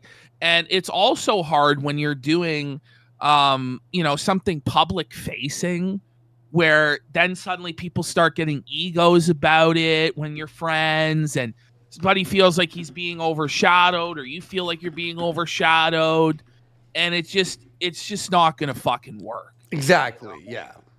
His vacations. Here's a partial list of the reasons he wanted to reschedule: going to Disneyland, going to Six Flags, going to Burning Man, going to Burning Man. That's where he ended up sucking dick. Yeah. Going to an aquarium. Like, you can't do the show because of an aquarium? Like, how long does it take to do the aquarium? Like, the Ripley's aquarium is huge in Toronto, but that only takes, 2 fucking hours? At most. Are you fucking telling me you can't do the aquarium in the afternoon and then record at night? Or do the fucking show during the day and go to the aquarium at night? No, how about this? We're filming on Tuesday. Go to the aquarium on Wednesday. Seriously, it's like 1 day a week, by the way. He's doing this fucking podcast. If it was daily, it's like different, right? Because it's like, okay, I have no time for anything, but like, you got time. Going to the Indy 500, going to Burning Man, again. another camping trip, hanging out with his nephew, countless sketch and improv shows, and Oh, fuck. This one makes me mad. he even wanted to reschedule a paid live show we were doing so he could rehearse for an unpaid sketch show he was. What? An unpaid sketch show. They skipped a live show like in front of an audience. A paid That's live wild. show to do rehearsal for an unpaid sketch show. doing. Just We spitting pre-rec- on the opportunity Maddox gave him. Like, and that's It's why not good enough. That's the thing too, is he viewed it as never being good enough for him. That's just a 2-bit bullshit podcast. Dick Masterson's gonna be a Hollywood star. baby. Exactly. I'm gonna be a big shot actor. recorded so many episodes that it started to kill the show. Part of the reason people listened was because we encouraged fan engagement with weekly comments and voicemail about the previous episode. However, when you pre-record so many episodes, it makes it impossible to bring in comments and voicemail because none of them would be relevant to the most recent recordings. Our engagement dropped. That's crazy. So they had to do like, it's like if we pre-recorded 4 shows to like. And our fans started to notice. We started receiving complaints about how the show sounded stale. And Clip they were show. right. Near the end of our 2-year run, many of our fans had stopped listening and our downloads had dropped by 40%. It's I was over. doing the lion's share of the work for a podcast with a decreasing listener base with an alcoholic, joke-stealing co-host. The show was dead. It's over. Shut it down. Uh-oh. I could easily make an hour-long video just talking about what a nightmare it was working with this stalker, but it would be insane to spend that much time on a dead comedy podcast that ended half a decade ago. What kind of obsessed loser would do that? A lot of the disagreements we had were needlessly petty and stupid, like the logistics of using a calendar, but some of the more serious problems came with the show's finances. Despite the fact that Okay. This is crazy. It's real bad. This is real bad. This like Maddox was fucked here. Boy was lazy and didn't do much work for the podcast, there was one thing he did seem very enthusiastic about doing, and that's the bookkeeping. That should have been a huge red flag, but I trusted him. But soon I started noticing discrepancies in his bookkeeping. At first, So $76 the only thing that he wanted to do was get the money and pay out people? Huh. No big deal. Everyone makes mistakes. Then I found another one for $346. And then another one for over $3,700. His accounting was a mess. So I asked to see You're off by $3,700? who the fuck is off by $3,700? tax forms for the statements so I could double check his numbers, which he mistakenly referred to as W-9s. He meant to say 1099s. No big deal, right? Not when it comes to Fanboy. When I asked to see these forms, he not only refused to show me, but he went on a public smear campaign saying that I asked him for the wrong forms, even though I used the name he called. Wait, what? See, like stuff like that always has to be like behind the scenes. Like you can't start blowing fucking somebody up over that, like publicly. That's And of course, retarded. Maddox let his known alcoholic bum co-host handle the finances. It's a big mistake. It's on a his big part, retard you know? alert. It's a Seriously. retard alert. He blamed me for his mistake. In fact, here's a spreadsheet he made where he used the wrong form name 4 times. When it became apparent that he did receive statements that he refused to show me, he Holy changed fuck, his it shouldn't be this fucking hard, man. Like, No. it just shouldn't even be that hard. Like, it's, okay. story again and said he didn't want to share it because it included his tax number on it, because apparently he's never heard of the concept of blacking out things with a Sharpie before.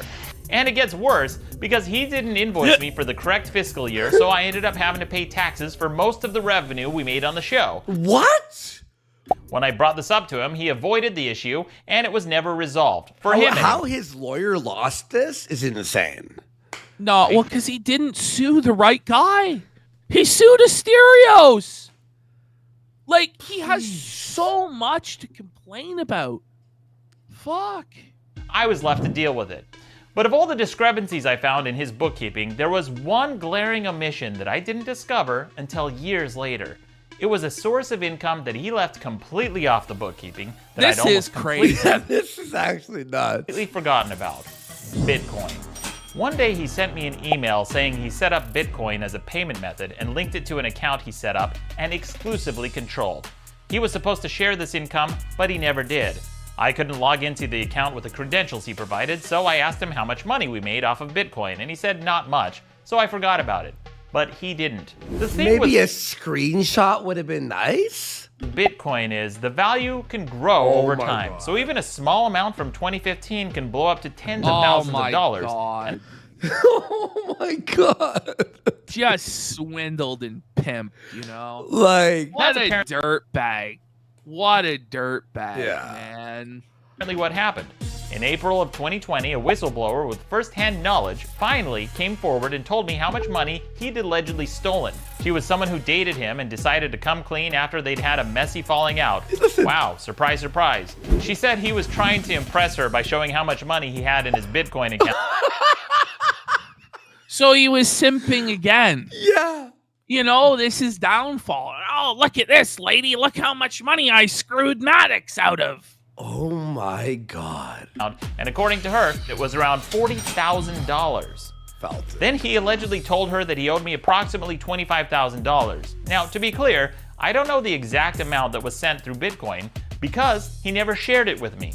But I do know it's not zero because he admitted to receiving payments in Bitcoin. So if we sold just 15 units at $15.99 for the average price of Bitcoin around that time, that investment today would be worth over $54,000 at the time of this recording. And to give you an idea of how many units we were selling, we sold approximately 3,800 bundles per year. So I know some of those were paid for in Bitcoin, and he kept all of it. None of it. Wait, so for the actual full season, so he was just robbed, just thieved. Yeah, was shared just with straight me. up stolen. If you paid for anything with Bitcoin for my old podcast and still know the wallet address, please contact me. Listen, we may be able to. Maddox, I hate to break it to you. Gone. It's gone. Like, it's not. And it's not even worth pursuing. It's not worth pursuing. It's gone. Yeah. It's gone. track this down. Now, what you could Which, do by the is way, join like- us and destroy Dick for revenge. That's all you have now. This podcast, by the way, which is like the peak of Diddler Dax's career, was like nothing. Yeah. So they're making, I think he said $3,800 a month. Is that really what it was? So how does Dick Masterson go from a podcast that's only making $3,800 a month with Maddox to one that makes $28,000 a month without Maddox? Wait a second. It doesn't really add up. No. And if there's any doubt about the Bitcoin account, late one. By the way, on the pedophile video that will be in part 6 or something, you know, fucking what's a Digibro talks about not Maddox, a Dick's house. Apparently, it's tiny with 2 bedrooms. Oh, it is. Yeah, it's a very tiny little But house. I thought but it was it's in Barbie's LA. dream mansion. No, it's not Barbie's fucking dream mansion. Is It's it- a little tiny shit shack, and it's near Compton. Is it in the Hollywood Hills? No, it's not in the Hollywood Hills. Really? I thought. No, it's not in the Hollywood Hills. Wait, dude. really? No. Oh. No. Oh. Night, one of my followers sent me a clip where a fanboy may Yeah, have it's in actually. East LA. It's bullshit. It's a little bungalow. Okay, well, I thought what it would be, I thought it was in the Hollywood Hills, but it was like the one shack in the hills. You know, but it's not. But it's not. not even that? No, it's not even that, man. I mean, it's in LA, but it's in East LA. It's not in a very desirable area, and it's not a very big house. It looks like a fucking crack shack, because it kind of is. No, I didn't think it was a dream house. I thought it was at least near that area. I didn't know it was fully not there. Okay. mentioned it. In this clip, he conveniently remembers having a weird Bitcoin account around the time when the price of Bitcoin spiked the first time in 2017, or in his words, when the price of Bitcoin went to the moon. I've got some Bitcoins in some weird account somewhere, and I totally forgot about them until they went to the moon. But I found the account, I logged back in, and it's like, well, you need a minimum of you need a minimum of 1 or 0.1 Bitcoins to get your Bitcoin. I'm like, fucking that's 10 grand now. What do you mean a minimum of 1 Bitcoin to get it out? You fucking pricks. I've never seen the money in this account, and it's been over half a decade since the podcast ended, and he still hasn't shown me any official statement, tax records, or even a check stub so I can verify any of his numbers. I don't trust his Yuletide spreadsheet. Listen, you were fucking played, bro. Yeah. every reason to want to check his bookkeeping, especially since he didn't disclose this income and there were so many discrepancies. And that's me giving him the benefit of doubt because he regularly mixed up the form names. What's up with this benefit of the doubt bullshit we've been running into? Now, if you were in my he was fucked, man. Like he thought it was his friend, shoes, you'd probably be wary of him too. After all, he's manipulative, a liar, and he wasn't forthright in his accounting. So, understandably, my trust in him had eroded quite a bit by this point. But the last nail in the coffin came when he was caught lying and talking behind my back. Late one night, a fan of mine sent me a leaked conversation he was having on Reddit where he was caught saying he was just using me for money and for fans. So not only the knife was he incompetent, inconsiderate, the knife just fucking and a joke thief, and it's but a public snakening too. It's just retarded. Oh. Professional backstabbing liar as well. I lie all the time. I don't care. There's a quote that says, when someone shows you who they are, believe them the first time. He was someone who I genuinely regarded as a good friend for over 9 years. That's sad. But in the end, he was just a groupie who was riding my coattails. Spoiler, he still is. So that was the end of our podcast and formerly our friendship. And just to add a turd to the giant shit stack, he locked me out of the show's official email account so I could no longer download the sales and accounting information. He did this by setting up two-factor authentication using his personal cell phone. Then he lied and blamed it on Google. And when I asked him about it, he lied again and said he clicked on the approval link. Except there is no approval link. At the time, Google would send verification codes to your phone, which you needed to type in to unlock the account. This isn't even the first time he's done this. Back in 2013, he locked out his old employer out of their servers and code back when the company had financial problems. He worked for an SEO company called Blue Glass, and when it went under, in his words, he gift-wrapped some of their code and resources, essentially locking them out like he did to me. What a fucking scumbag. When did Maddox know this? I imagine it was only after everything fell to shit. But if you knew somebody did somebody like this that they worked for before, you'd really think twice about bringing them on again. But, you know, people still, like, try and do business with this guy. Like, Vito, like, guaranteed Vito never gets an honest dollar. Oh, no, it's guaranteed stolen. He's not paid dog shit. Like, he's not paid anything. How about he's Sean? Not probably given a legitimate a split of anything.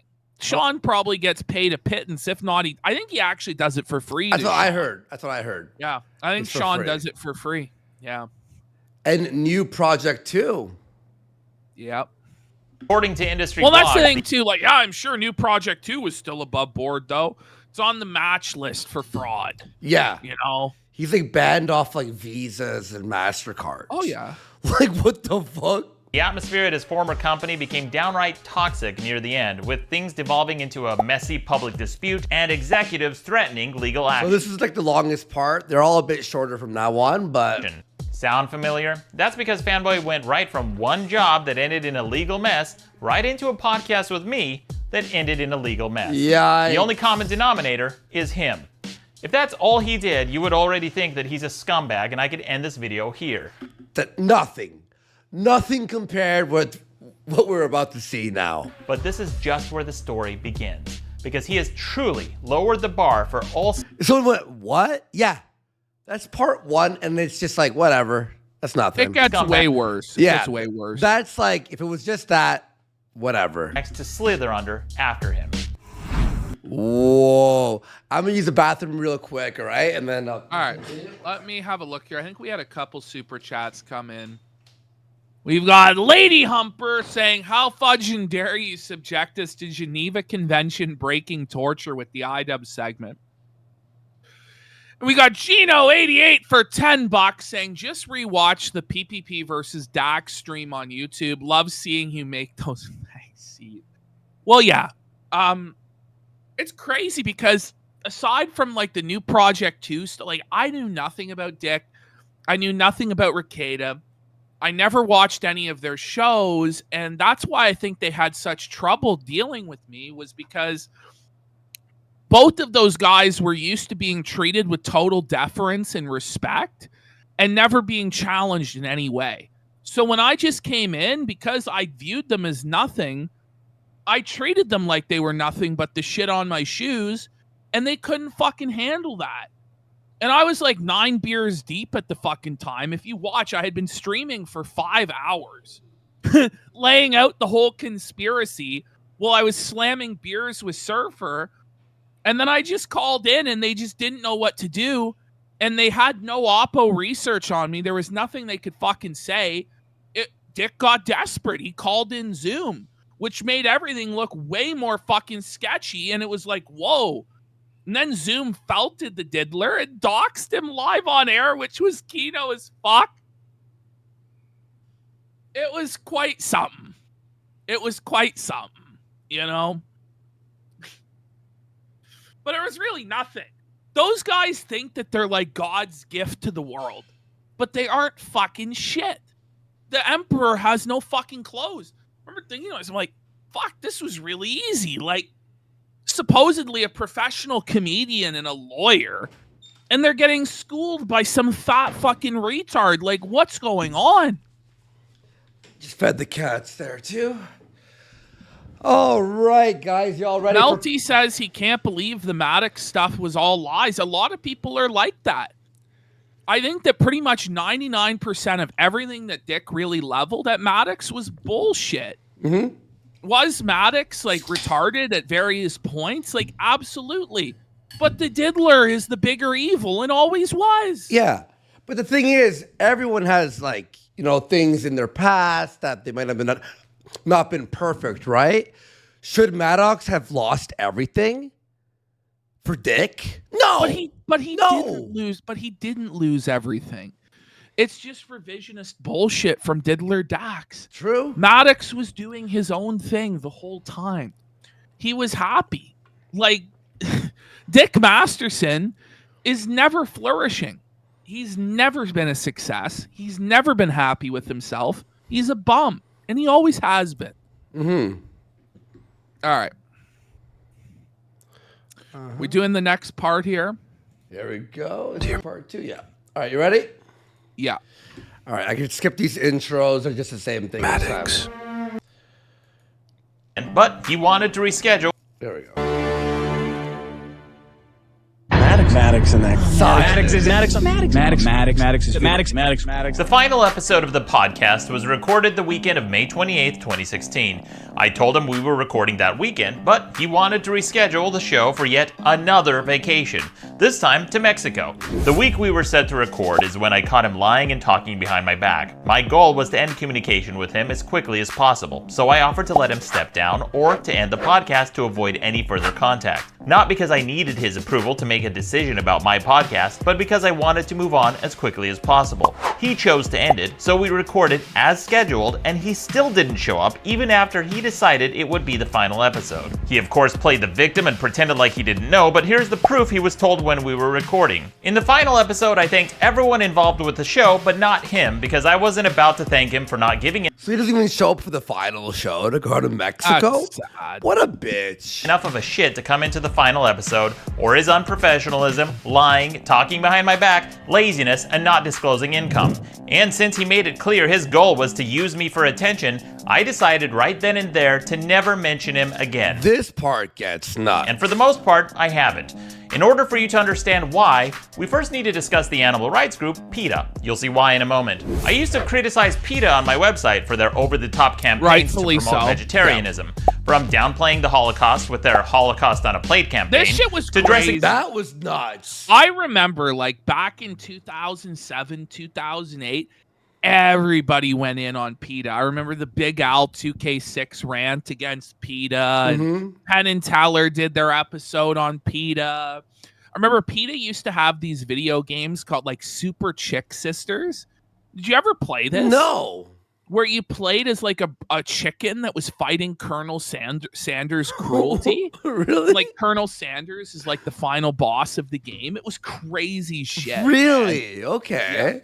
Yeah. Up as Klan members to hand out pamphlets, to mocking fat people, and even promoting the discredited theory that milk causes autism. PETA was irresponsible, reckless, got autism, and possibly causing harm with their marketing. It wasn't until one day I received an email from a vegetarian who told me that she was also disgusted by PETA.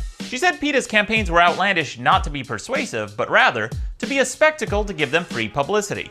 It didn't occur to me that maybe their campaigns were over the top because that was the point, to get people to talk about them. PETA seems to have engineered their marketing campaign to manipulate people into giving them free publicity. It's a nod to the old adage of all publicity is good publicity. So I decided that day to never talk about PETA again. And with very few exceptions outside of this video, I haven't. I choose not to reward companies and people who exhibit manipulative behavior to get attention. So when it became clear that... By the way, it's still being done to this day with like many... I mean, look at like... Remember like Vitaly or Nick Fuentes Neon. or those fucking clowns, yeah. Fanboy was using me for money and attention, in his own words, I decided not to talk about him ever again. That was one of the big reasons I stayed silent for so long. For 3 years, from 20... Did he call money Skrilla? That may be more embarrassing than atavistic. It's pretty bad. Yeah. 2016 to 2019, not one tweet, not one mention on my podcast, not one Reddit post. With very few exceptions outside of this video, I've rarely talked about this in public. This drove him crazy. Because remember, he thinks being ignored is worse than being hated. So he tried... That's what you said earlier. Yeah. He doesn't like it. Yeah. Tried to provoke me into giving him attention. I don't think he likes when we mention him, though. Well, okay, here's the thing. How he wants to be perceived is as this badass contrarian that's triggering like moral prudes. Yeah. People who don't know any better. We just look at him and go, this guy's a fucking freak that's basically abusing a mentally ill girl. He's a con artist. He's a scammer. Da da da da. Like, it's not the, oh, wow, he's so offensive and we're so, like, that's not the way we approach him. And he doesn't like being made to look the fool like this. So fair enough. He gets narcissistic injury from the way that we go after him, and that's why he doesn't like to engage with us. Oh. With stalking, fraud, harassment, blackmail, theft, and even extortion. For example, when he harassed my neighbor... Right, you got felted. If you just call him a fat old man who's balding, it just burns his ass. He blocked you on Twitter in a second. She asked him to leave me alone, and he said he would under the condition that she called into his podcast. Extortion is forcing somebody to... Wait, yeah, did you hear this? Did you hear this one? Wait, sorry, I think the... Under the condition that when he harassed my neighbor, she asked him to leave me alone, and he said he would under the condition that she called into his podcast. What? Is that legal? Mental illness. What the fuck is that? Like, call in or else I'll keep bothering this guy for years and years. Like, they're not invested enough in this shit to actually like fucking neighbor, dude. Extortion is forcing somebody to provide money, goods, or services to avoid harm or harassment. He also threatened to reveal private or embarrassing details if the behavior of me and my then girlfriend, quote, displeases him. That's blackmail. Wait, what? Blackmail. He also did the same to one of my close friends and colleagues, threatening to reveal private sexual details. So, more blackmail. But that failed to get a public response out of me, and since he was desperate to get a response out of me so he'd have something to talk about... All for a response? He started encouraging people to contact me in private and send him screenshots of our conversations. The only problem is, many of these were doctored or fake, but it didn't matter because he and his hate mob would treat them as if they're real. So people are faking convos now, and then he's reading them as the real. But this is the same shit he does with Eric July, where it's just all like fake, made up bullshit that they then react to like it's real, but it's not. Like, they have to force it. The truth is, this guy never really even was a lolcow. Like, the guy is generally like, he's a little bit out of touch with the times, you know? Yeah. Because he's an older guy, I think, anyway. And, you know, he doesn't really know how to deal with the insane bullshit of the diddler. Okay? Yeah. But that doesn't mean he's a lolcow. It's boring. The guy wasn't spurging out or doing these insane reactions. That's just not the case. It's the same thing. Eric wasn't doing that either. But Dick Masterson has to try and force it. And it's the same cringe way of forcing it with a bunch of fake bullshit and shit that makes no sense. He was gaslit into being a where is it? And he's being gaslit by Andy Warski. He was gaslit into becoming a lolcow. As Melty says, a delusional Dax fan tried to tell him a guy saying you gotta bounce calmly was threatening to hurt Riley. It's like either just straight up making shit up out of whole cloth, or it's just doing this delusional twist on reality that no normal person could accept. Yeah. But it's like, oh, no, the guy's really going to hurt him. Like, no. It's retarded. He's just filming from the... Whoa. He's just filming from outside. Like, it's just trolling. In fact, at one point after encouraging After we watched Riley's video, I will earn my death, my murder, or whatever the fuck he said. I will earn my murder. Is that trolling? Well, Dax apparently is like... No, it's unhinged stalking. Like, it's beyond mentally ill. It's not trolling. The guy's trying to intimidate Eric July and hurt his business. That's what it is. People to send private conversations, he said he would punish me for it. If Maddox wants to talk with private conversations with fans, I'm counting that as fucking public. I'm gonna tell the whole fucking story as punishment. Hear this. Because he's a fucking dog, and when a dog misbehaves, you hit it. No. Like, I don't know. Like, so he abuses animals as well? I bet. Yeah, apparently. That's sick, man. You know how you punish a dog when it misbehaves. You hit it. Dax is sick. That sounds like something they would cut from a movie like American Psycho for being too on the nose. Yeah, exactly. You can see some of the context for my silence, but I didn't explain this in public at the time. I could have come out and told people that he was a scumbag, but what's the point?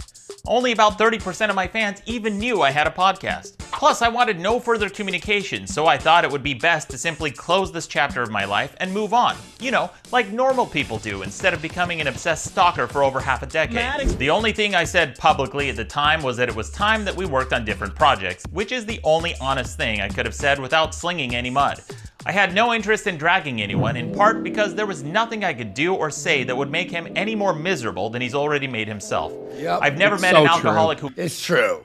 It's so true. was happy, and he's no exception. So when I decided to move on, that's exactly what I did. I started a new podcast and never mentioned him on it ever again. Not one time in over 3 years and 141 episodes. In fact, as much as Fanboy copies me, we couldn't be more different. Since ending the podcast, I wrote a new book, wrote my first video game, started a live news program, made a podcast network, started working on a game of my own, learned 3D modeling, started doing character streams on Twitch, and created an animated TV show that I haven't even announced yet. In short, I've been working constantly and living my life.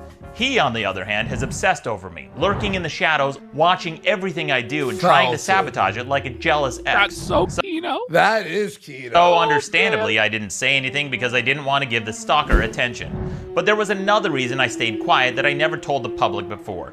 The week leading up to my podcast. This is sad. And it will mirror something that has to do with Eric July in just a second here, in the most twisted, sad way ever. Glib Facsimile here says it's crazy to find out that Maddox has been the silent Chad this entire time. Yeah. It is crazy to find out because you hear so much, oh, Maddox is this, Maddox is that, Maddox, da-da-da-da. And you go, oh, fuck, he must just be this psycho fucking weirdo, like cuckold or whatever. But it turns out, no, that's not really the case. He was just trying to ignore this guy because the guy is a footnote in his career that doesn't really matter. And tried to move on. Was one of the worst weeks of my life. And not because of the podcast ending. That didn't even make the top 5 bad things that happened that week. I've never told in public what I'm about to say, in part because it's too personal. And in part because sometimes... Now, Joe Star says silence isn't bravery because it allows evil to perpetuate. And that's the thing is he should have addressed this head on from the start, got his side of things out there so that everybody could understand, and then no contact it. But it's hard to see it growing into what it became when you're originally just like, well, this guy's a fucking nobody and he's, you know, my sidekick and I'm just going to walk away from this. It's hard to foresee it becoming what it did, right? Yeah, exactly. And I think it was like too late because it had snowballed into like what Dick made us think it was, right? Or the people who believed it. I didn't know much about it at all. You know, the only thing I knew about Maddox was Dick didn't like him, and apparently he was like I don't even know. I don't even know what I thought. I just thought like, oh yeah, Maddox is like a Dick had basically tricked everyone into hating him for whatever reason. Yeah, people use, you know, and Rekieta did help Dick Masterson, right? Yeah. Rekieta had a huge audience, and at that Maddox point, wasn't too. paying attention to any of that fucking shit. And for as much as like people who are in the sector go, oh, it's so big and it's so all pervasive, you know, for a normal person or like an older person, like it really is just a drop in the bucket. Like it's nowheresville, for real. So I'm not surprised he didn't pay attention to it. Yeah, and by the way, people are saying Dick was also on Ralph's show when Ralph was big at that point, all the time, and perpetuated the Maddox sucks, you know, angle or whatever. Use tragedy to gain sympathy. I not only didn't want anyone's sympathy, I wanted to avoid even the possibility of giving that perception. I'm only sharing it now to give you full context since I'm finally telling the story for the first. We will get Maddox on soon, but we want to make this like a video for the YouTube channel so everyone's all primed for the interview. Plus, Ashton and I will think of some questions and maybe ask you all people like too. Yeah. First time. We take the L for what? I didn't even know about their fucking beef at all. But I don't know what you're talking about. The week leading up to my podcast ending, my dad had a stroke. He has since passed away, but it was a very tough time for everyone in my family. And because there's no bottom to how awful this stalker and his hate mob is, they even found my father's grave and attacked me using my father's death. Okay. Where does that sound like? Familiar? That's so disgusting, by the way, that's just a part of the playbook. That's just something that he immediately goes to. What if I fuck with his dead relatives? If I fuck with his recently dead father? That's a step beyond even with Eric July. Because at least with Eric July, his ancestor, great grandfather who he never knew. This is Maddox's father, and this is somebody that Maddox is going to point out was really nice to Dick. He took Dick fishing. He met his father many times. So for him to go and fuck with the grave and send people to visit the grave of Maddox's dad is beyond the pale. And that's just not, it's not like moral it's just reality. There's nobody in the world who's okay with this shit other than complete psychos. Shameful. He's a piece of shit. And by the way, yeah, he's saying here that his dad like almost died the week before the podcast, right? Yeah. Then the day we were recording, my girlfriend at the time had a series of personal tragic losses requiring my care and attention. Then just as that happened, a friend of mine at the time received news that a person close to him was threatening suicide. All of this happened just as we were about to record.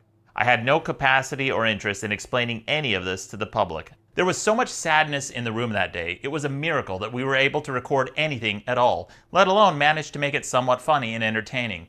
I didn't want to record, but everyone decided it would be best to get it over with, so we pushed on. And all of that happened on top of all the scummy shit that Fanboy did. What a professional. Just the contrast there is mind-blowing. Yeah. Nick Masterson couldn't be bothered to show up because he had to go to an aquarium or to Disneyland or to Burning Man. Or camping. But Maddox showed up as his father was dying and his girlfriend was dealing with unimaginable emotional stress. He came to work. He showed up. He put a fucking smile on and he performed. And I have so much respect for that. It's unreal. Maddox fucking won. Shame on Dick. Maddox won, dude. Honestly. Behind my back that I didn't even mention. Sometimes I'm so glad Dick exposed and put the mask down so we could like go back retrospectively and look at this. You know, and I'm glad the audience is actually, because you know, me and Ashton were like, well, there might be some people who believe Dick Masterson and like might be, you know, like, wait, what are you guys doing defending Maddox? Well, you know what? Looking at this now, it kind of makes sense. Like if you look at it as a normal person and try and be objective about it, like Maddox is more in the right than he's in the wrong. And somebody brought it up and it's true. You know, this is why Maddox had a successful podcast and a book and Dick has done nothing besides a failed Pizza Hut commercial because Maddox is actually a professional that performs. Dick is just a flaky drug addict. Yeah, and look at this. Mel T.W., I believed him. It's crazy how astroturfed all that was, and it was. And again, he will show us some more proof of that. The comedy people bring you comes at a great personal cost to them. Nobody owes you free entertainment. You aren't entitled to know the private details of the lives of the entertainers you enjoy. They shouldn't have to explain these things to you. You know what was also something that helped Dick Masterson a lot? Justin Wang did a fucking video on the lawsuit, and that really perpetuated the mainstream into hating Maddox and believing all of Dax's lies. So he got felted through Justin Wang knowing Dick Masterson because they were friends. So he was just fucking fucked from Jump Street because all these people were like Dick's friends or whatever. But now we see the truth. You got felted, has gifted 10 subs. Let's fucking go. Coming into the 8th hour of the program. Let's fucking go. Wow, 8 hours. Exactly. Holy As shit. Trudsworth says, a lot of casino viewers, we got our lore from the sector. And it was a very distorted picture of things. And that distorted picture of things, even though I wasn't around too much for it, it even influences me a bit now. Because I'm like, well, fuck, I can't be too nice to Maddox because, you know, there's all these people who hate him and there's got to be some reason why they really hate this motherfucker. So I feel like, oh, I got to, you know, throw in a jab here and there just because. But it's like when you look at this, I feel like he's pretty much entirely in the right. Yeah. Other than he fucked up his lawsuit. Well, and also, I think him trusting to that extent was a big mistake. But again, I've made mistakes too. You know what I mean? Like, so I'm not going to like, oh, fucking burn his life down because of a mistake. You go, oh, that was a fucking stupid thing to do. But you move on. And now, ultimately, Maddox is in the right. And I really hope our video on YouTube really blows up. And everyone hit like and share this shit because this side needs to be looked at. And it's a real shame because this video that he made was getting traction. In fact, we watched it in October, right? And we're like, wow, that was a pretty good video, right? Yeah. But then it was deleted. Yeah. It was flagged. It was false flagged. Anyway, let's keep like heading forward. So you'll leave them the fuck alone. But that didn't stop some of the entitled, belligerent, dipshit fans from making judgment calls and going on the attack. My silence gave the impression that I was guilty of something, and Fanboy exploited every opportunity to whip up these suggestible idiots into a frenzy. And some of them took Fanboy's lead to dox, stalk, and harass on his behalf. Your only job as a fan, if you like something, is to say thank you. Nobody owes you anything, and if you don't like it, your only other option is to fuck off. I've learned that it's impossible. Bring it back to those texts. Okay. I should go put a copy of Alphabet of Manliness on the grave. That's fucking wild. Wow. It's easy to find. Don't do the Alphabet of Manliness. That has to be burned. Print out a picture of and put that on his grave. Family member for sure. Yeah. So the Alphabet of Manliness, that has to be burned. We'll hear about this, I think, in a part or two.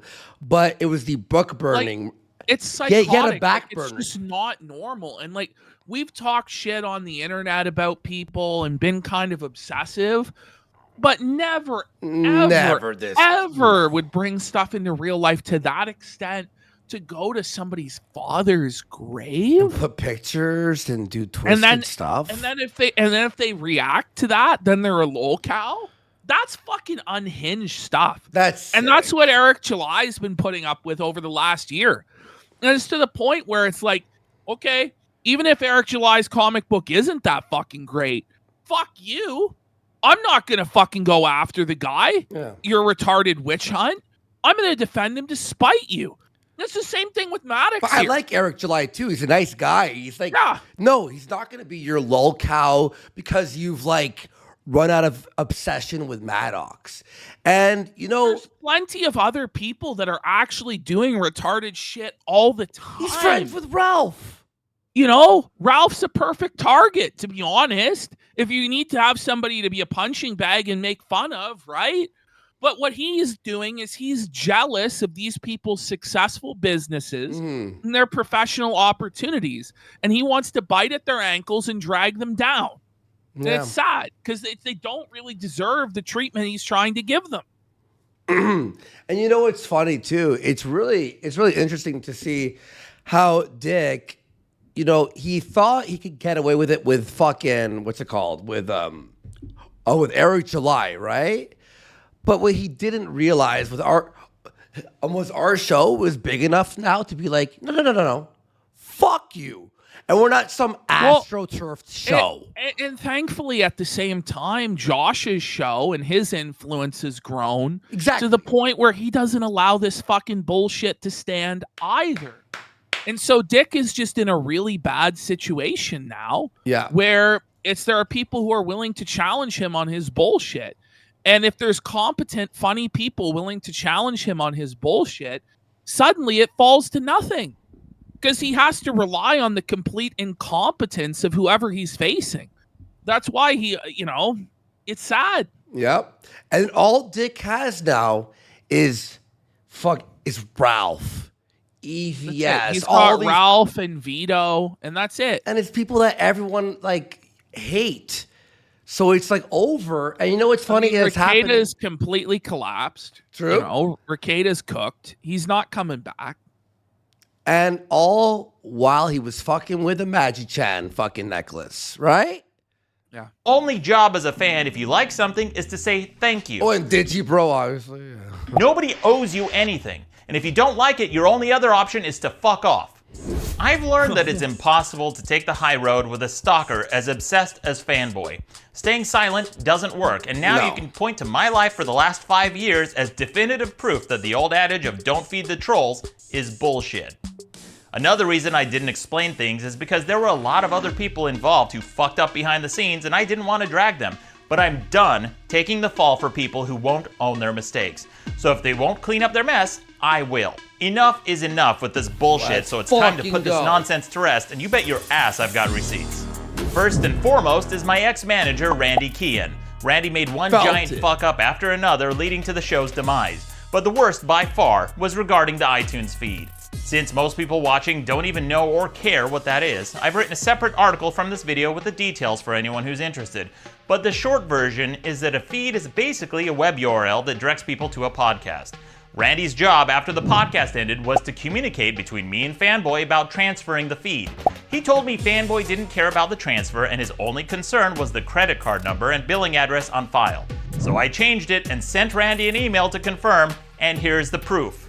After I started the transfer process, Randy called me in a panic saying that he miscommunicated. Maybe Fanboy changed his mind and asked him to lie, or maybe he was telling the truth and he really did miscommunicate, but either way, Fanboy used it as an opportunity to lie and claim I stole it. Because I'm a liar. This was a huge fuck up on Randy's part because his entire job is to communicate. Although to his credit, he did make a public statement admitting to his mistake, but it came after months and it was too little, too late. Then Fanboy lied and said I put him up to it, but Randy didn't come clean and set the record straight, so again, I got the blame for his mistake. I haven't told what happened until now because I didn't want to get him in trouble. I don't know what that even meant. Ash. You know, it's funny that that's even a big fucking concern for people. You know? It's who really gives a fuck, guys? At the end of the day, about the feed. No one fucking that's why I'm who cares about that? Very autistic, and who cares? Wait till the rape list or the doxing or the threats. That's what. So we'll move on to the next thing because that's sort of no one cares about that. It's kind of in the weeds. I understand if you were a big fan of the show around that time, I imagine, or if you were involved with the show, I imagine that's an important aspect. Yeah. But for an outside observer, it's hard to kind of see the big relevance to that. But all right, so we're heading now into the irrelevance, irrelevance section. Ready? Yeah, guys, wait for the rape list. Where on 8chan, Dick Masterson had a list. They made a list of people who should be raped and killed. including some of Maddox's ex-girlfriends, or girlfriend at the time. They found where she lived, and then Dick tried to look. He'll explain it later. That sounds totally sane and normal. There's nothing at all unhinged about that, right? Imagine having a rape list. Maddox. And he has receipts, by the way. He has receipts. Maddox. After we recorded the final episode, Fanboy's gravy train was ending. The shorter He didn't part. have much of a following on his own, and nobody cared about him outside of his association with me, so he went back to being irrelevant. And that's not just my opinion. He tried to get a Wikipedia page, but it kept getting deleted because he was not The truth. You know who else doesn't have a Wikipedia page? Ralph. He seethes about that every day. But remember, it was retarded Hot Wheels threw it in the trash. Hot Wheels aborted Ralph's Wikipedia page. No, but remember how funny it was because the Wikipedia page was horrible about Ralph. Yeah. It was like all the worst It was actually things. a good thing for him it was deleted, you know? But he was mad. He was mad about it. There was even an account with his name that whined about his page getting deleted, saying, "Sigh, why wasn't I informed?" And after his page was rejected, his small group of sycophants started spamming my Wikipedia page to add as many links and references to him as possible. 8 times on a page about me regarding a fan I haven't even spoken to in over half a decade. You just glom onto someone who's way more famous That's than you. This is one of the saddest things I've ever seen. And it's true It is because sad. he only had it's around 3,200 followers on Twitter and Facebook at the time. And almost half a decade later, with constant posts and weekly updates, his Facebook page had only grown by a whopping 3,000. And that was before it was finally suspended near the end of 2021. and that was going on Ralph's And that show, was Ricada. and that was at the peak of all of his stuff. yeah. Like he would never be at a higher point than he was in 2019, 2020. Everything from that point has been straight up downhill. yeah. For comparison, you're right. this Facebook page for an anti-snoring device has over 9,000 followers. He started his own podcast, but he was struggling to get listeners because he doesn't have much of a following. Here's some basic math. If you have a following of 10,000 people and you make a post, generally speaking, it'll only reach at most 10,000 people. But that didn't stop him from lying and telling people he was getting millions of downloads that he wasn't. Wait. In fact, he posted a screenshot to brag about his alleged download numbers, but then posted another screenshot 2 months later showing that he got about 500,000 new downloads in 2 months. He was claiming 250,000 downloads per month, which is 7 times higher than the top 1%. Okay. So he was the top 1% of all It's podcasts? just total bullshit. Of It's just podcasts, total bullshit. which would put him near the top of iTunes. But of course, that's never happened. He's never even outperformed. He's never in the entire history of the Dick Show outperformed the biggest problem in the universe. Never. He's never actually outperformed the show he did with Maddox, ranking at number 42. He buys views, right? Oh, yeah. Wait. 100%. Didn't we? I did the Social Blade checkup, remember, like a few weeks ago. He gets no subs, no subs, no subs, no subs, no subs, 100 subs. No subs, no subs, no subs, no subs, no subs. He buys everything. Podcast, which only got as high as number 42 one time. I'd lie all the time. I don't care. Even his dopey followers suspected something was up because they complained that they were downloading the same episodes over and over again. Hear this. In fact, it happened on multiple occasions. Some people even said they received the same episodes pushed to their devices up to 3 times. So he's like sending it over and over and over. So To you're try and downloading, cook the numbers? Yeah. So at best, his numbers are inflated. and you're still not even on top fucking 100. One telltale sign of someone lying about their reach is low engagement. 5 million downloads? It's bullshit. Shut the And he's going to really point it out here. It's plain as day. The engagement is all fake. It's really totally bad. false. Yeah. If someone claims to be getting millions of views, all you have to do is look at the comments and engagement to Come see that they're not. on. 116? And you know, the truth is he doesn't even get that today. He's lucky to get 100 likes on a fucking tweet. Yeah. Someone asked about faking the Patreon numbers. Wasn't there like a glitch or something that someone was talking about? It's hard to say what's going on. With that. it's hard to say. I don't even want to like accuse or theorize. I don't know. Even in the very episode where he's bragging about allegedly receiving 1 million downloads, he has a grand total of only 1 comment. What the? Oops. Before his page was suspended, his posts would only get a handful of comments. In fact, 5 years after consistently posting 4 comments, 27 episodes, likes. his podcast links had 16, little to no engagement. 6. And these are relatively recent episodes. You know what got more comments and likes? The very first Warski podcast I did before Warski Live, before you knew who I was. Literally, it was when I was doing stand-up when I was 20 years old. How long ago was that? 16 But it doesn't years. fucking matter. I only got 1 like, Andy. I It's got about more the likes. fucking art. I bet. I used Libsyn to upload. Here are 5 episodes in a row where he struggles to crack 25 upvotes after 3 months on his biggest platform. What the fuck? For comparison, here's a It was picture on of the a subreddit. Now look at this. He puts a picture of a vacuum. vacuum cleaner I posted that got 102 likes, 95 comments, and even 1 share. Why did he post a picture of a vacuum, by the way? Just to show that he could post anything and it would get more engagement than Dick. One person saw this picture of a vacuum cleaner I posted and decided, you know what? I'm going to share that. And if there is any doubt, I set up a little honeypot to prove definitively This that he's is lying Kino. about his reach, which I'll He actually sets up hashtag Dick Lies, bros. We're going to be fucking...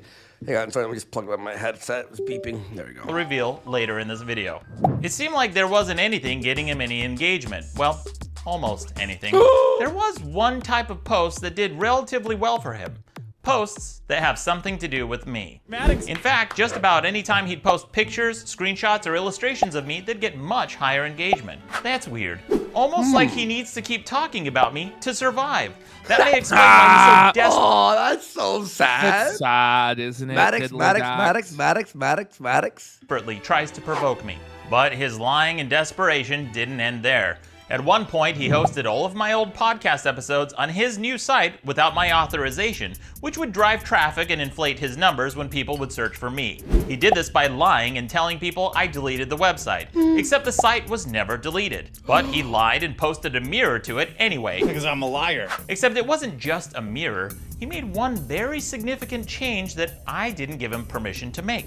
He linked to his new show on every single page that contained a SoundCloud player. So essentially, he turned my hard work into an advertisement for him without paying me. That was the only thing I knew from back in the day that I heard from someone or a video or something that Dick used his Libsyn, his like the thing that would send out the like feed. Yeah. He had no idea, and it would send people who were subscribed to Maddox the Dick Show. Yes. I remember hearing that on a video And then or something. he tried to turn it around and say, "Oh, Maddox stole my feed." No. Yeah. No. No. That would be like a band breaking up and one of the members hosting their entire anthology on his personal website and then inserting an ad to promote his shitty solo project. It's not only unethical, it's illegal. He hasn't licensed this for me, and I didn't approve of this use. But despite his surreptitious use of my content, he was still struggling to get any traction. Okay, here we go. Now we're heading into the next part. We're on part 4. 4. Dear Maddox. Oh, fuck. There we go. What's up? Dear Maddox. We just got a long ways to go. I know, dude. Dear Maddox. And it was the only reason to... All right. Maddox in there. Maddox. This one we could skip, I think. Can I just tell you the gist of it? Because it's sort of like, okay.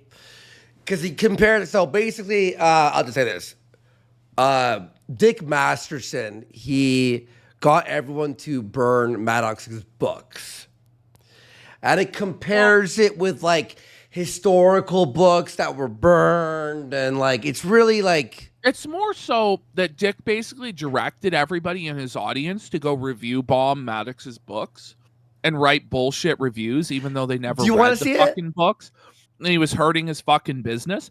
No, it's not really necessarily the most important aspect or the juiciest part of all of this, but it is a pretty assholeian thing to do. Yeah. To go review bomb somebody's books and try and ruin their business for no good fucking reason. Yeah, everyone's just saying whatever. And it's part of what they've done to Eric July as well, is review bomb his books and try and smear his work and all that. We'll go to the next. We'll go to the next. Yeah, segment. this one was not flagged down. You can find this is part 4 on Maddox's channel.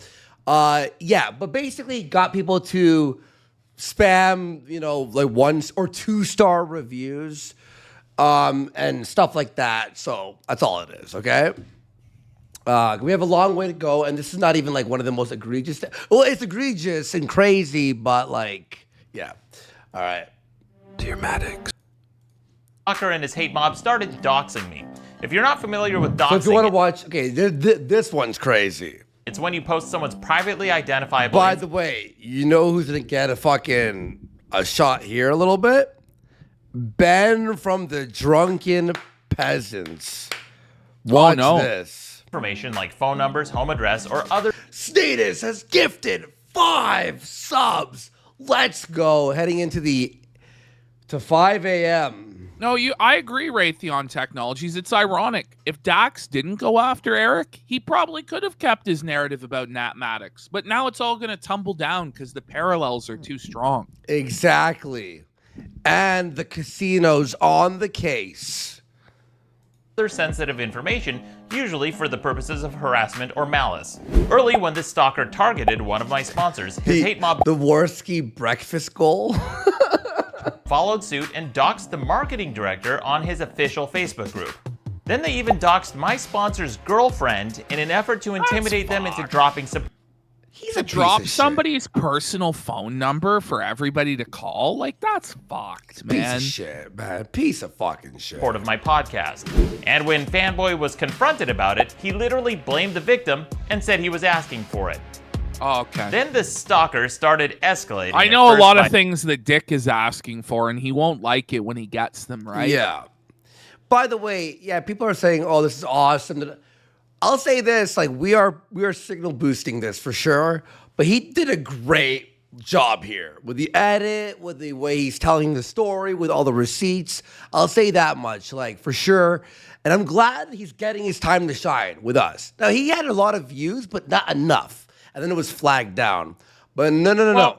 He got a lot of views, but it didn't reach the right people. That's the thing. Yes. That's the thing. It didn't reach the sort of people that could actually really felt Diddler Dax. Yeah, exactly.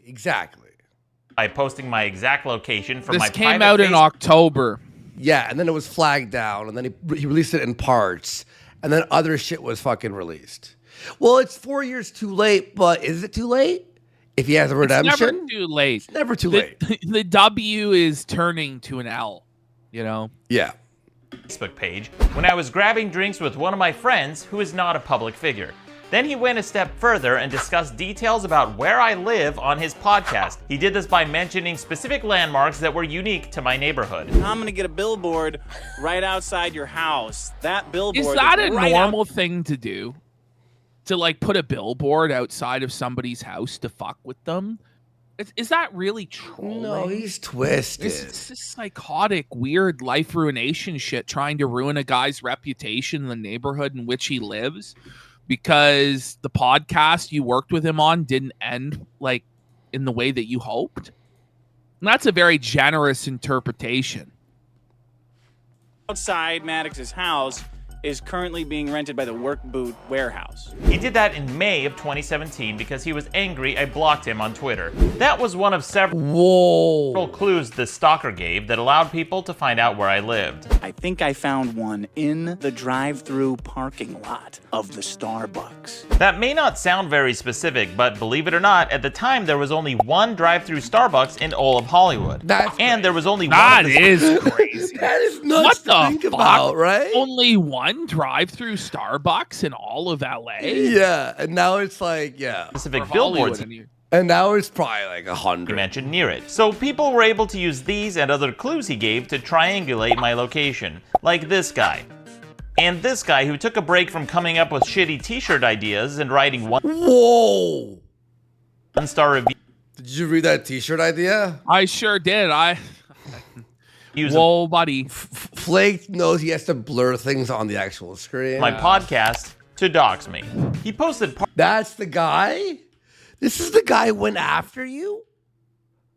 I don't know if that guy should be going after anybody. It's like middle-aged Chaggit, isn't it? It's Humpty Dumpty, the bozo bum. What a fucking loser. He posted part of my home address based on the details Fanboy gave, and since he apparently lives in the same city, it would have been easy for him to drive by my neighborhood, which is extremely creepy. I've had to block him. And he has an axe by his name? Oh, Eddie the Axe? Over 7 times. You blocked him 7 times? And if you're wondering why the moderators weren't stopping this, that's because they were in on it. Like this guy. The reason he didn't stop them is because he was helping them do it. And as bad as this was, things got worse. What you are about to see in the next section of this video was my actual home address. I no longer live there, and the building that I lived in at that property was demolished and no longer exists. Okay. Now I want to emphasize that this was my home address, and I'm showing it to you now because some of the evidence would be incomplete without it, and to show you just how brazen and egregious this doxing is. So the building doesn't even exist anymore. February of 2018, he had one of his friends read my home address on stage at a live event. The following clip is of my home address being read in parts by a person named Ben Grady from... Wow. I'm sorry, that guy looks like a fucking freak. Ben, you know, like the fact that Ben helped you're reading him, some guy's address on stage, like fuck you, you're a weirdo. You're a freak. Fucking what a piece of shit. What a piece of shit. They all look this way. Why do they all look like that? Why do they all look so unwashed and filthy and disheveled and mentally ill? He looks just like Riley. Yeah, you know, I like Billy the Fridge. And me and this guy buried the hatchet from some other shit, right? But like, when I saw this, I was like, really? Drunken Peasants podcast. Sycamore nigger. Sycamore? And the last one is 819. And look at Sean and this girl here, by the way. I mean, I don't think they're comfortable. And these two went to Maddox's house many times. He'll say here in a bit. Yeah. Area code? What is Sycamore? After Ben doxed me, it didn't take long for Fanboy's hate mob to realize that Ben had just read my home address in public. They pieced it together on Reddit and IRC, and you can see this person figuring it out in real time. Then the hate mob started posting my home address everywhere, including Reddit, Facebook, IRC, YouTube, Discord, Facebook again, and Facebook yet again. The last one happened in 2019, completely unprovoked like always. Not that there's ever any justification for this type of bullshit to begin with. On a Friday night while I was minding my own business, a guy from Fanboy's mob who's been stalking me for years posted my home address on Fanboy. Stovepipe goes IRC in 2018. You know, these folks were pretty elderly. It's, you know what? Even old man Warski doesn't know IRC. It's time to just Boy's Facebook page. And for whatever reason, program? Enough people saw this post and I started getting messages from people who were claiming to be driving by my house, so it became a problem. The reason Ben had my address is because I was a guest on his show where they had a live chat room. Hear this. Did you hear this? So Ben knew the address, and watch this. You can filter out comments during live chat, and they offered to filter out key phrases that the hate mob might spam.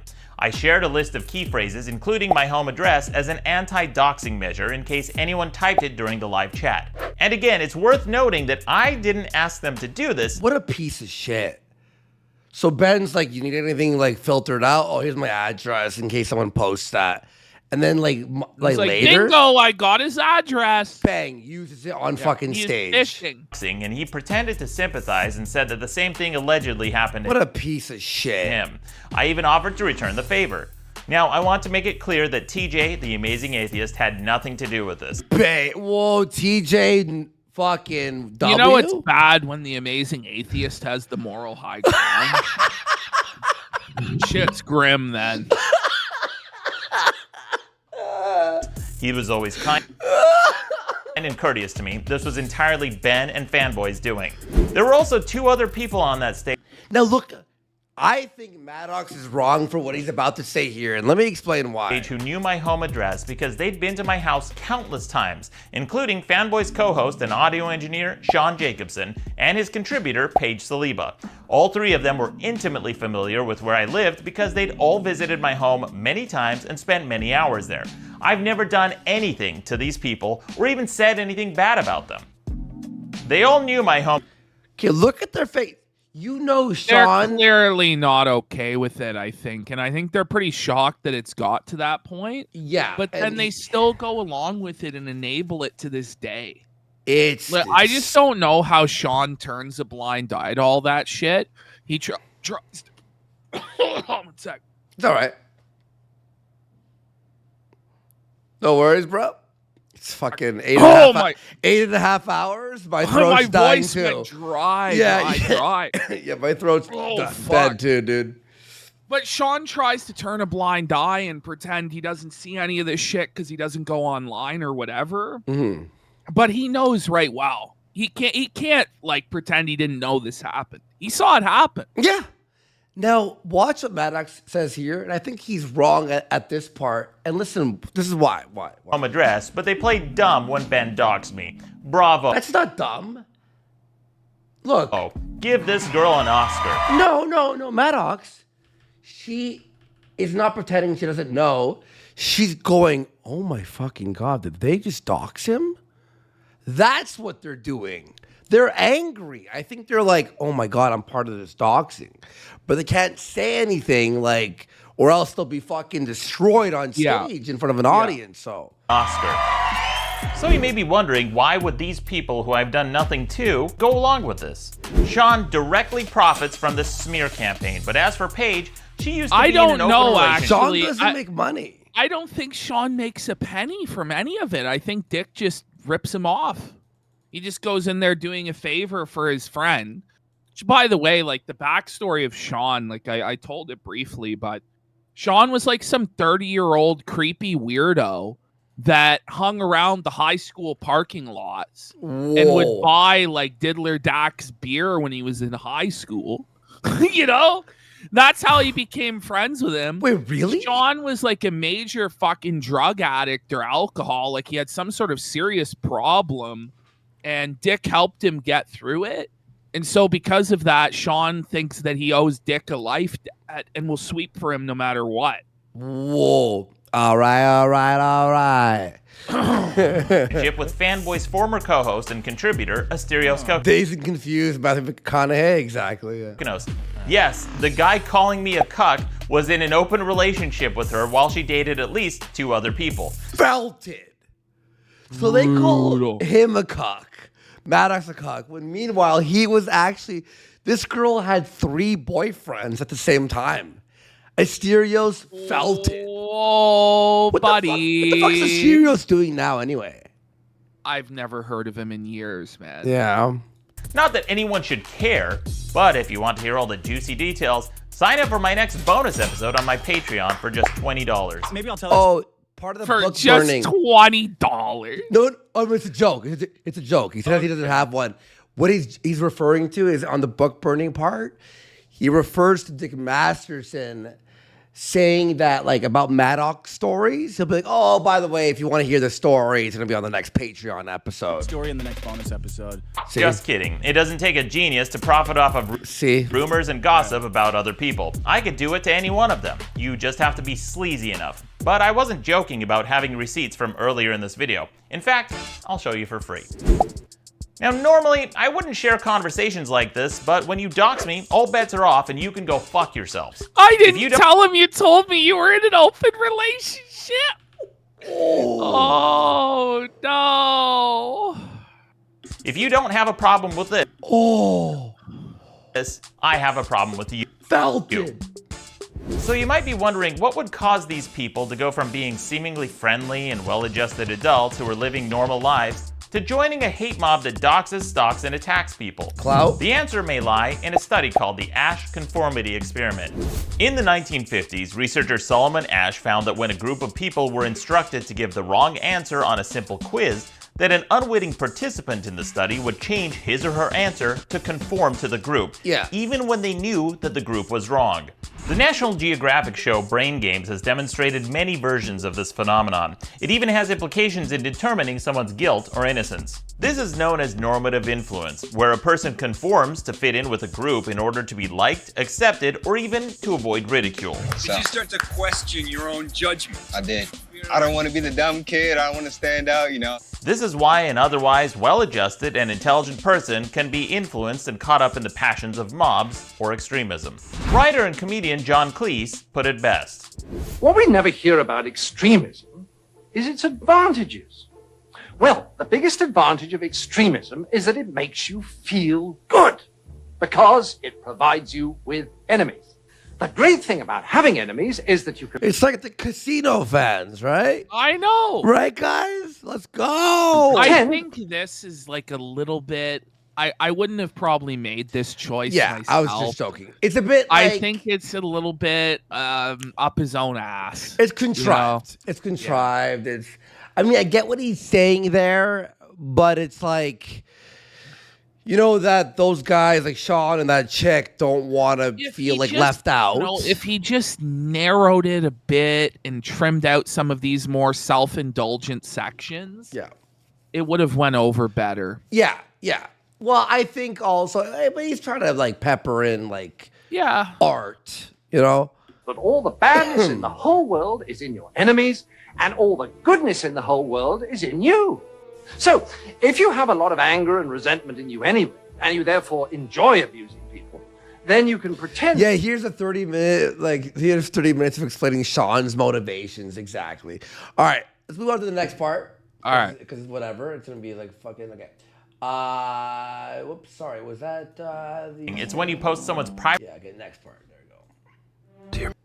Now, there's one part called the N-word. We're going to watch just the first 2 minutes because he doesn't censor out any fucking slurs. Okay. And it gets I'll explain what happens. Okay, here we go. So, and it honestly gets a little like he associated with Nazis. It's pretty preachy. I'll explain what he says. It's actually a bit cringe. I can get his point though. And unfortunately, this particular segment of the video about the N-word basically allowed Dick to just totally discredit him in the eyes of anybody that would support Dick. Yeah. Or anybody who would be sympathetic to Dick's point of view. Yeah. He just goes, oh, well, you see, guys, he wasn't da-da-da-da. It wasn't based, but it actually does make sense why he brings that up, though. And you'll see why. But right now, we're on the pedophile shit. Maddox is... You ready for pedophile stuff? Maddox. While the business model of slander was profitable, Fanboy wasn't just content with doxing me and attacking my sources of income. He actively spread lies about me to try to hurt my reputation as well. In September of 2018, he accused me of being a pedophile lover, which is absolutely slander. And what's worse is that it's all projection. As with almost everything he's accused me of, it's so true. Woo. Let's go, Maddox. Yes. Tell the truth. Tell him. Go, it's either baby. something he's actively doing or is something he's done. For example, he played a clip titled Maddox Loves Pedophiles and made a lot of similar implications. There's the supercut of Maddox Loves Pedophiles. This is not only false, but it's interesting coming from Fanboy because there was that time he publicly defended this person who pled guilty in a child sex case. The guy claimed he had sex with a 16-year-old girl who used a fake ID. Well, that's weird, because even if she did she also use a fake body? Or a fake face that doesn't look like she was an adolescent in high school? You might be thinking, well, maybe she looked old for her age. Nope. In fact, detectives said that if anyone were to mistake her age, it would be because she looks younger than 16. Fanboy sided with a child sex offender and blamed as always for him. As always, every time, every single time. I've never seen him condemn a pedophile ever. He always is defending the pedophile or defending like the whatever is being accused of being CP or lolly or whatever it is. He always defends it. Yep. Always. Victim despite his admission of guilt. Well, maybe that was just a one-off. But there was that time that Fanboy also said, and I quote, Everyone wants to fuck 17-year-olds. Oh, the fucking Onision. What a scumbag. Buddy, and Ralph. This is like so many times he's gone with these takes that are just disgusting. Buddy, Ralph has a bad take here, too. I'm not attracted to 16-year-olds. I'm not attracted to 17-year-olds. You're not attracted to 17-year-olds? No, I'm 34. Onision, are you not attracted to 17-year-olds because the law says you can't be? Why would you say that? It's retarded. Why would you say that? No, I'm not attracted to 17-year-olds. It's because that's what he believes. That's what he believes. He wants to take disgusting. advantage of somebody that's vulnerable and young, that he's way more experienced than, and it's sick. He's twisted. I'm saying just admit it that you want to, that everyone wants to fuck 17-year-olds. No, that's all this guy's saying. Not everybody wants to fuck 17-year-olds. Look at the look that's at the why main... there's laws against it. Yes, they do. There's laws. So wait, everybody wants to murder, or everybody wants to, like, what are you talking about? You saying that, there are laws against necrophilia? You saying that everybody wants to fuck dead bodies? Seems to me like you want to fuck 17-year-olds, and you want to normalize that by insisting that everybody wants to, is what it looks like to me. Ash. He was speaking to a guy named Onision who allegedly groomed one of his fans into having sex with him when she eventually turned 18. Fanboy said things during the conversation that made even Onision uncomfortable. When you make Onision uncomfortable, it's like, whoa, buddy. And that's what he's willing to say out loud in public. What does he really believe in private? So a lot younger than 17, obviously. That makes no fucking sense. You want to fuck it, so there's laws against it? That makes no that's sense. why murder is illegal too, because everyone wants to do it all day. Now, you might be thinking, maybe he's trolling, right? After all, every time somebody gets called out for having really shitty opinions, they usually hide behind the troll shield to pretend like they were just joking. So, Onision gave him an easy out by asking if Fanboy was trolling, and he wasn't. I don't want to murder all day. Are you trolling? I mean, not really. Like, the reason they hate you is because they're fucking jealous. Like, they don't like that you're getting young, hot pussy doing these things that you're Okay. Like, the way he says it, too, is, like, straight up, like, how, like... It's so creepy. A dirty, like... Dirty pedo, old man. old Like a man, dirty young, pedophile old man uncle. Hot young pussy. Hot young pussy. Oh, you're growing up, aren't you, honey? Like, yo. To get away with. So that sounds all kinds of horrible what you just said. I don't like I don't give a fuck. Look, whatever has to happen to get that little girl on the stripper pole. What Fuck you, man. You want to get little girls on stripper poles? Okay, can we lock him up or? The thing is, like, he's really lucky that something hasn't happened really bad to Yeah. him. Like, I'm not saying that to be, you're encouraging. No, it's like you genuinely are lucky that nobody's punched your fucking teeth in. Like, for real. You can't say shit like that. Doesn't this mirror what happened with fucking mint salad? Yeah, of course it does. Yeah. Ford. All right, look, those are just two examples. Everyone can make a mistake twice, right? But then there was that time that he defended a comedian for making sexual advances towards a 16-year-old. He says, I'm in Tempe, let's hang. With you? And she says, do you want to meet up tonight? Oh, the predation. Oh, the predation. She is 16. But it is. But it is. Even Ralph's like, she is 16. Up tonight. Oh, listen. The predation. Oh, the predation. She is 16, to be fair. Well, but he's claiming he didn't know she was 16. We have to protect these innocent 16-year-olds from the... But, have you ever considered maybe we should protect the 16-year-olds? Like, maybe that'd be a good thing to protect 16-year-olds that don't really know that they're not. Listen, nobody's saying that they're completely brain dead, fucking drooling mongoloids, but there's a massive experience difference between a man in his late 30s and 40s and a woman that's 16 years old. And it's just like, there is a power imbalance there that's fucked. And you shouldn't even be interested in that as an older, experienced man. It's just fucked. And by the way, greasy. This story was about Chris D'Elia, who's also like a famous, like a comic or whatever, and I have to hit this. But what about the child porn? Oh, yeah. No, motherfuckers are still dumb at 20, 21. Like, if anything, the age should actually be raised higher. I think the age of consent should go about 3 years higher. Fuck. Especially when you're talking about getting into a relationship with some 40-year-old diddler. Like, it's one thing if it's an age gap of 2 or 3 fucking years, and that there are provisions in the law for that. It's a whole other thing when some fucking weirdo, it's like, why can't you get a woman your own age? Or a woman anywhere near your age, or like at least a woman in her fucking 20s. You fucking weirdo. Let me grab water. I was eating this popcorn. It's like stuck in my throat and it's really bothering me. One sec. Yeah, go ahead. Some say half your age plus 7. Yeah, it's like if you can't buy a pack of smokes, why should you be able to fuck a 45-year-old? It doesn't really add up. It just doesn't really add up.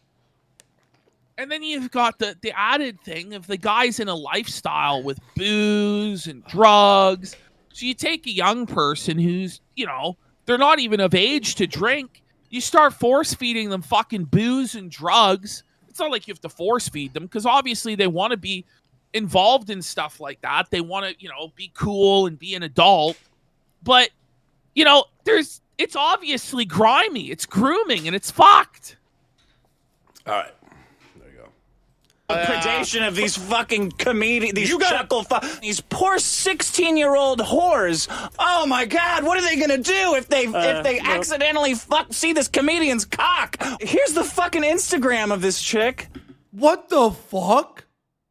The Instagram of the 16-year-old, okay. Fucking amazing. Yeah. Is it legal for me to put this on the show? All right. When you have to ask that, you're fucked. Okay. Right? This is diddler maxing. God. Look at this! Yeah. All right, look, that's 3 examples. Who hasn't made a mistake 3 times? But then there was the time he had an actual pedophile on his show.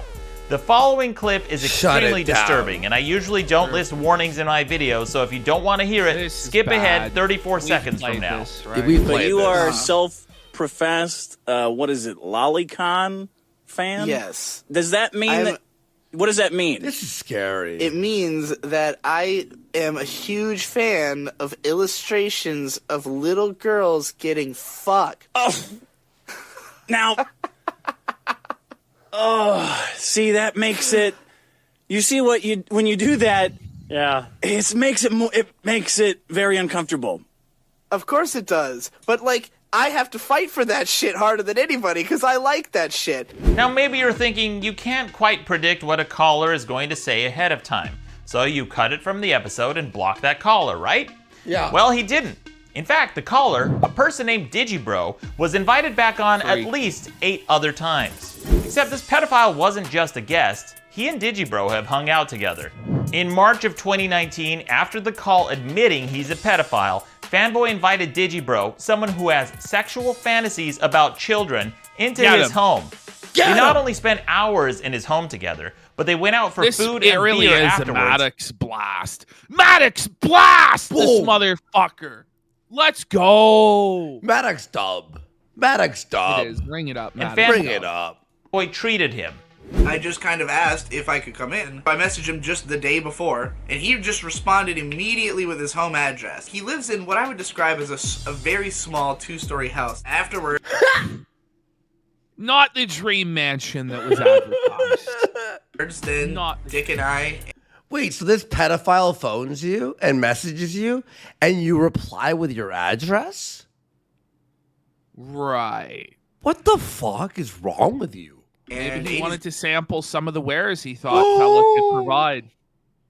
Girl all went out to lunch. Dick bought us some beers. He's the only person who's openly defended my position. And that wasn't even the first time. That's so bad. I've never seen That's that. so bad. Buddy, are you fucking kidding me? Time they'd met in person. Fanboy downplays this form of child porn by saying it's just illustrations. But these aren't stick figures, and saying they're just illustrations doesn't acknowledge how realistic illustrations can get. Yeah. For example, this is not a photograph. It was made by hand. And what's worse is that these illustrations are often made using real reference photos of actual child exploitation. I don't believe there's anything. What a king! Maddox blast! Like, whoa, buddy! Just totally felting the diddler. Just crushed. What a king! What a king! Innocent about this. But Fanboy doubled down and even publicly. What the fuck? Yeah, there I am, by the way. I go, you're seriously gonna defend Lolly on the road while teaming with the pedophile? And he said he's gonna beat off the LollyCon live? What the fuck? PPP, ring it up. PPP But it's dub. not even, it's just like, it's like a big L from them. It's like a self-L. Like, you just have to show up and exist to get dubs against these people. Oh my God. Look at the people involved in this tweet, by the way. Oh, it all adds Doug up, doesn't it? Tenaple, Digibro, Ralph, Ricada, Dame Pesos, Trump. And me. He announced that you know, like, I don't know. He would masturbate to lolly porn. He even tagged some of his friends like they're his own personal accountability pedos. And if he actually went through with it, it's possible You that some of felted him, by the way. these illustrations were made using real reference photos, which could be a felony. If you're aroused by illustrations of adults having sex, it stands to reason that you'd also be aroused by seeing the real thing. Yeah. Same goes for children. This person is a pedophile. Isn't rocket science, and it never has been. It's clear as day what this all is. Yeah. And then Fanboy invited another guest to his home who claims he had sex with a 13-year-old. When I was 8. No, check it. Oh. It's funny how much of the stuff I covered ended up, you know? Yeah. Whoa. I hooked up with a girl who was 13. Bro, I'm now 29. This is fucking crazy. So obviously, I don't hook up with 13-year-olds anymore at all. And I didn't after I got older from that age. But do you think What? This is crazy. that that's like so outrageously bad? Yes. Yes! There was no Yes! pause. There was no pause. Statutory. I remember your video, like fucking, like it's photographed in my mind. You're like, honestly, how fast did she respond? Out Like, of every one of the streams I ever did, I think that was still my favorite it's one. so good. It really is fucking good. Rape is specifically defined in some. Your fucking debate with him is the best. Yeah. And Godwinson is Godwinson, the the impartial moderator from the Kill Stream Commission.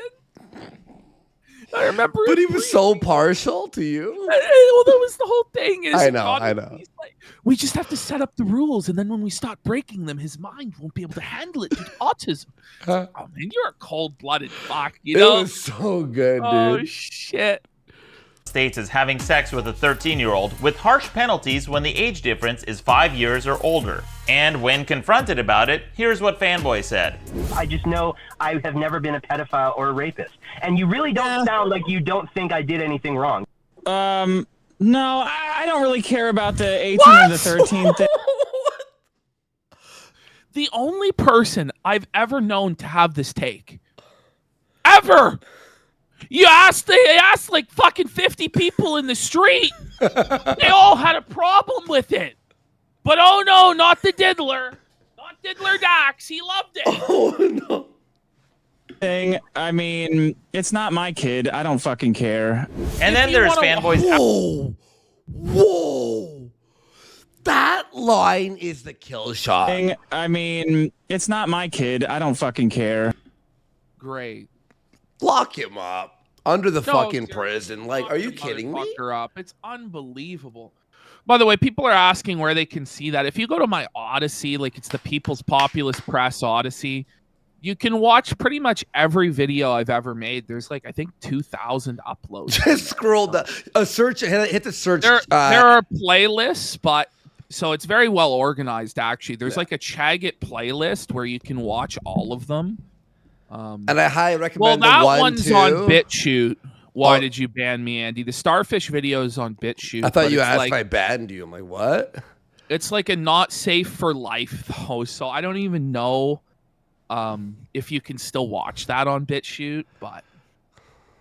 And then there's Fanboy's outspoken defense of the movie Cuties. I could go on and on. Which, by the way, I have someone sent me that fucking me debating him. It's been lost to time. You know whose stream snipe it is of? That guy, the fucking brony guy. What was his name? Axel? Oh, DJ. It was his stream snipe of that. Suffice it to say that, and I felt Dick so bad, dude. that almost everything he's accused me of doing is either something he's done or is actively doing. It's almost always projection. Yeah, In fact, Axel is a. just before that clip I played earlier of him saying Maddox loves pedophiles, he literally downplayed having sex with a 17-year-old in the same breath. You can't make this shit up. Plus 17, man. Come on. Yeah, Give me I guess. Give me a break.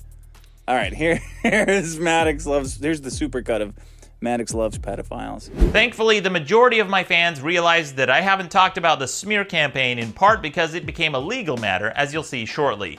They gave me the benefit of doubt and abstained from joining these smears and attacks, and to them, I give you my thanks. By the way. But some people didn't. They were Yeah, I'm looking up. There's daylight. malicious, vile, and gullible dipshits who joined in on the doxing smear. It's 5:30. Smears and attacks. They judge people they don't know How with many more facts parts they do don't. we have? 7, 8, 9, 10, 11, 12, 13, 8 more parts. At 10 minutes apiece? Yeah.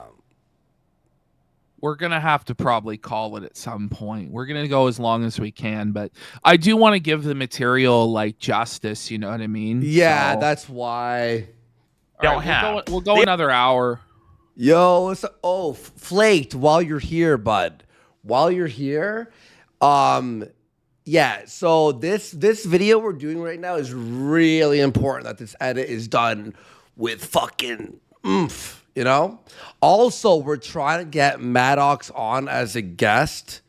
Yeah. So if we are too hard on him, just, You know know, just like smooth things out. yeah, a little smooth bit. it out. Because we sort of made some Make jokes. sure that there's a lot of glaze. Yeah, for that we're Maddox. sucking him and, all right. They are the worst elements of mob mentality. He's like, okay. And represent everything I hate about cancel culture. They spread lies, gossip, and rumors without ever fact-checking or even considering that the person they're getting most of Okay, their another narrative hour from has a profit motive, and it All right, so now I'm going to sort of start picking and choosing the parts that I remember that are good, okay? fans. This is short. Most of them have been Very- awesome. very But short. some, unfortunately, have become obsessed and tried Guys, by the way, what a show so far. 9 hours to get hitting. into my personal I know. may seem Maddox in there. Maddox. Okay, I'll explain this really fast. It's very easy. So fucking Dick randomly one day goes, I bought my anti-Maddox fucking protection, and it's a gun, right? But even while saying that, like, Dick starts to antagonize him and starts to actually go to places where Maddox is. And he's like, if you were so scared of me and you bought a gun to protect yourself from me, why would you antagonize and show someone you think is so dangerous? Very easy. Next one. It doesn't really matter. Which is a bit Isn't this unhinged. guilt by yes. association? Okay. Attack and provoke me. The N word, okay. So here we go. Let's watch the first 2 minutes of this, and I'll explain the rest. But when he and his mob couldn't find anything on my podcast that could get me canceled, Watch this. they decided to wage a guilt by association campaign by expanding their search to people I knew and shows I had nothing to do with. For example, someone who had a show on my network said the N-word on a different show that didn't air on my network. I had nothing to do with it. Hear this. The show in question was a private show behind a paywall. And again, I had nothing to do with it. Not even on his network. I didn't say it, and I didn't air it on my network. I'm not But even if it defend- was on his network, who gives a fuck? It wasn't him who said it. I know. Right? Now watch this shit. The use of the word. But because of my loose association to the person who said it, and he had an unrelated show on my network at the time, Fanboy promoted the idea that it was okay to go after my sponsors because of this guilt by association. Because I'm a liar. Fanboy then lied and told people that I aired it on my network. It was such an egregious lie that at one point even his co-host pressed him and asked for clarification if the clip actually came from my network. He lied and said that it did, and then he added, it doesn't matter who said it. you said, I think that your sponsors would want to know what kind of shit they're supporting. Was this on the podcast? No, this was on his network, but it doesn't matter. No, because I was going to say. What the fuck is this? It's so pathetic. But mind you, the guy's such a libertarian. He's such a free speech advocate. He defends the rights of pedophiles to talk about shit, right? About how they're attracted to children. He defends the rights of pedophiles to jerk off to cartoon drawings of kids. That's how staunch he is on the First Amendment. But somebody that's not Maddox said the N-word, not even on Maddox's network, but behind a paywall on someone and else's apparently show. it's on somebody else's show. And now it's time to go after this guy's livelihood and get his sponsors pulled. Where does that sound familiar, by the way? You know, Pod there's a Awful, verse. Jesse Yeah, PS. that's the same exactly thing what it was. happened. That's exactly what it was. Yep. Yeah. And hear the way he's talking about it. Who said it? Well, yes, actually, it matters a whole fucking lot who said it. When you're forming a mob to go after someone's livelihood, you better fucking make sure, or better yet, don't do it. But Fanboy lied and said that it was on my network. This didn't happen, period. He is a liar. And I lie all the time, I don't care. He doesn't provide any evidence for it because there is no evidence for it. He said it as justification to attack my sponsors. In a leaked conversation, he posted a screenshot where I was telling someone I didn't air it on my network. But he not only doubled down without any evidence, but then he tried to rope in my co-host at the time with this guilt by association campaign. By the way, this false moralizing, it's bullshit. The Diddler said the hard R. Yeah. In a bit. Raped by a pack of... Why he was banned off of Patreon because Jesse retaliated and went, fuck you. You went after my Patreon. Hey, Pizza Hut, look at this shit. And got his Pizza Hut ad pulled. And he's been seething about that ever since. But it's like what goes around comes around. Right? You reap what you sow. Exactly. The guy's an absolute douchebag. Called it a job lynch mob and explicit. Wait, by the way, more hot goss. Hot goss. It's so cringe, and it always was. And with this guilt by association campaign. He called it a job lynch mob and explicitly encouraged people to contact the sponsors of shows if they disagreed with their content. Except Harry's wasn't sponsoring the person who said it. I actually use Harry's blades. Do you? I really like them. I do You actually, yeah. Oh, shit. Nice. I love Harry's blades. They were sponsoring I don't have to use them very often. You know, I have to do my my twice a underbeard. week shave. Yeah, you know? yeah. I use my underbeard. And he was attacking Harry's Shout outs to Harry's blades. despite the fact that I didn't say it and I didn't air it on my network. This was part of a coordinated attack by Fanboy's mob We should be sponsored by Harry's, by the way. against my sponsors. In fact, one of the dipshits in the stalker mob helped coordinate some of these attacks before this incident, and he even used the phrase job lynch mob. What's especially nefarious about this guy is that he knew Hear this. it wouldn't take much, estimating around 10% of the group to get the job done. And the reason he knew that is because he's the creative director for a marketing agency. So a creative director for a marketing agency who's a fan of Dick knew exactly how to target his sponsors. What a piece of shit this Aaron Essler fucking loser, Easler, whatever the fuck your name is, you fucking loser. He knew exactly how to attack someone's sponsors because he works in the industry.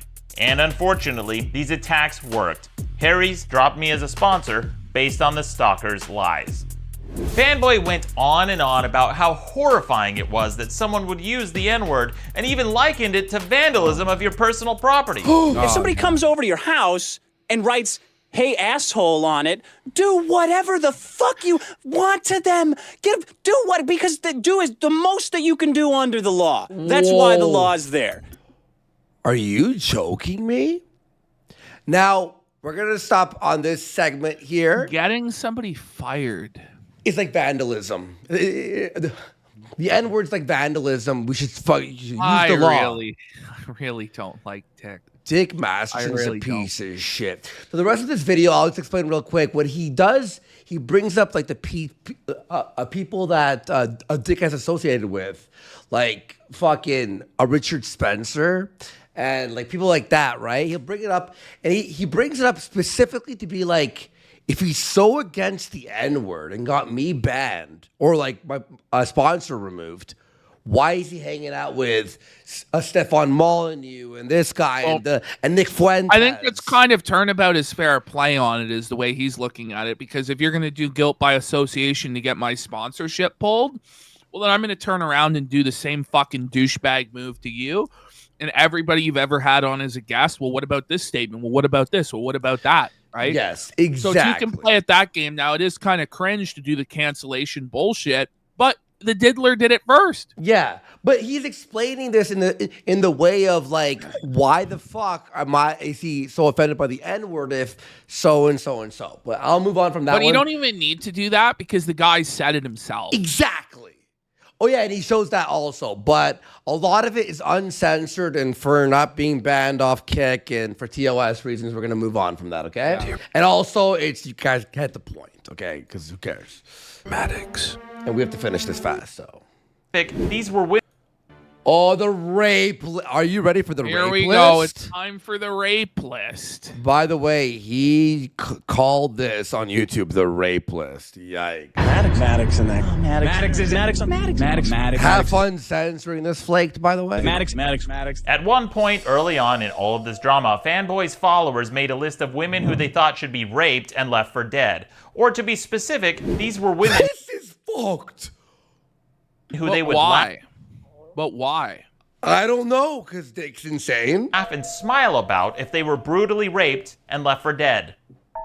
They posted this thread on 8chan on a board made for his show, and they put one of my personal friends on the list as well as the girl I was dating at the time. Then they doxed her on the forums and posted a link on Fanboy's subreddit that he and his frequent co-host at the time, Asterios Kokonos, were moderators of.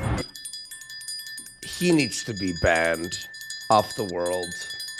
No, it's just a retard alert. Like, it's just like, it's like so gay. It's, I'm so edgy and badass. Like, we're going to rape these gutter sluts. Oh. Like, get a grip. Disgusting. This guy's in his 40s.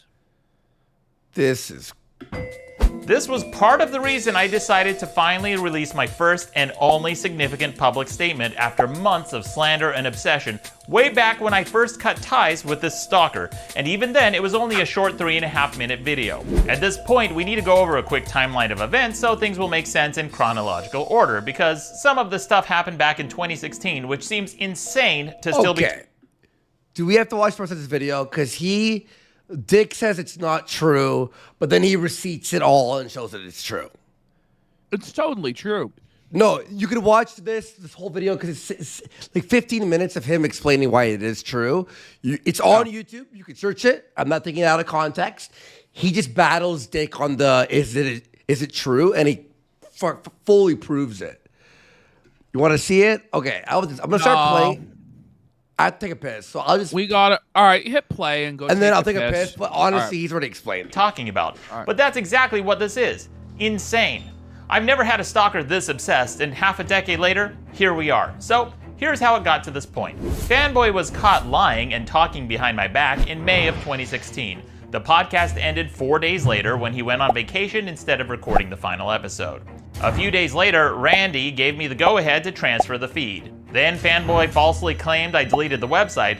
Then from June to August, the stalker escalated his attacks week after week, slandering my network, my sponsors, and me. At first, it was just talking shit about their products, which he had never used, but then on August 27th, he escalated even further. That's when this stalker took it from just talking shit about my sponsors to personally harassing them on Twitter. It would be one of many times he personally harassed my sponsors. This tweet was the inciting incident. This escalation is one of the main reasons I decided to finally say something. Then 2 days later, a link was posted to the 8chan thread with the rape list on the stalker's official subreddit. Enough was enough, and that's when I decided to make a public statement. But before I went public, I made a last-ditch effort and personally told one of his moderators and co-hosts at the time, Asterios Kokonos, about the rape list on his subreddit in the hopes that he would delete the post. Do you believe it enough? Of course I believe it. Honestly, like, listen, watch the video. It's honestly not even anything compared to all the crazy pedophile shit the guy's done. Yeah, you know? exactly. Like, if the guy is willing to support and sweep for pedophiles, he's probably also going to be in favor of rape. If he's in favor of child rape, he's probably in favor of regular rape. This next part is useless because it's like nothing compared to what we've seen before. Let's go to the parts that are been flagged off YouTube. Yeah. And call it a day. Yeah, I'm making sure I'm on the right one. Didn't stop fanboy from I think it was number... Yeah, the big lie. Right. Here we go. So these are the parts that were removed off of YouTube. Here we go. This is called The Big Lie. inventing a story and running with it. He accused me of somehow retroactively Oh, we made 9 hours, bro. ending the podcast because he started dating my ex, which, again, I didn't know about until after the podcast had already ended. He tried to downplay our friendship of 9.5 years to make it sound like less of a scummy move. Doesn't it make you sad? I mean, you used to be like his best friend. Doesn't it make Ian you Miles Chong. sad though? Like, you know, the way that, like... Fuck that shit. But it's not like Maddox ever met my fucking parents. Here's a picture of me fishing with his dad. Yeah, I'm a really amazing liar. I've met his parents numerous times and they've had me over for family dinners. They've come to live shows I did and I spent 12 hours on a boat fishing with his dad. But his lying and denying didn't end there. He then lied and said that my ex and I had been broken up for 3 or 4 years when they secretly started dating. Pay attention to how he gradually increases the number of years over time. So 3 years becomes 3 or 4 years, and then eventually he just says it was 4. I started dating Maddox's ex-girlfriend. He'd been broken up with the girl for, I think, 3 years. 3 years, something like that. I think it was like 3 or 4 years. From 4 years ago. Yeah, they'd been broken up for like 4 years. That's another lie. It was about 1.5 years. In fact, she was in the room with us when we started recording the podcast together. The only way his version of events could even make sense is if I had a time machine, because I'd already moved on and was dating someone pretty new. irrelevant. No, but you know what, though? Go. The whole narrative that he cocked the guy, if you've been broke up with a girl for 18 fucking months, and then a guy gets with your sloppy fucking seconds, are you really cocked? No. Or is the guy really just trying to be you? And live as you and skinwalk as you by trying to date your fucking ex-girlfriend? It's crazy. All right, people want to see this. Okay. My new girlfriend at the time was a girl named Jessica who was a model who... And that was his girlfriend, by the way. Look, while he broke up with that girl and then dated this girl, and then Dick got with the other girl, but he's smashing this girl. So you think Maddox cared? No. Like to play video Ring it up, Maddox dub again. games and was into metal music. I had no interest in getting back together with my vindictive ex. But that didn't stop fanboy from running with this bullshit narrative and calling me names like cuck, which is a very curious insult because not only did it turn out that he was in a polyamorous relationship with my ex. Wait, what? It's true. What the fuck? Yeah. Wait, so Dick was cocked? Yes. That she was allowed to sleep with other people. Oh, that was the fucking simp texts. Yeah. But I've literally had sex with his girlfriend. Maddox Blast. Despite the... It's true. Maddox has had sex with Dick's girlfriend, his long-term girlfriend. But Dick's not actually had sex with anybody that Maddox is with. So it's like the Uno Reverso cockening card. Wait. The fact that there is zero evidence for his narrative, because again, the only person who can provide it is me. What? This narrative caught on with his dumb followers. They somehow Yikes. view this as some sort of victory, like dating your buddy's ex makes you real manly. It doesn't. It makes you seem pathetic and incapable, and it reeks of desperation. I don't even like to use this word, but it's very beta. For both of them. He sells this macho image of a Lothario who sleeps with all these women when in reality, he's been stuck with my ex for years.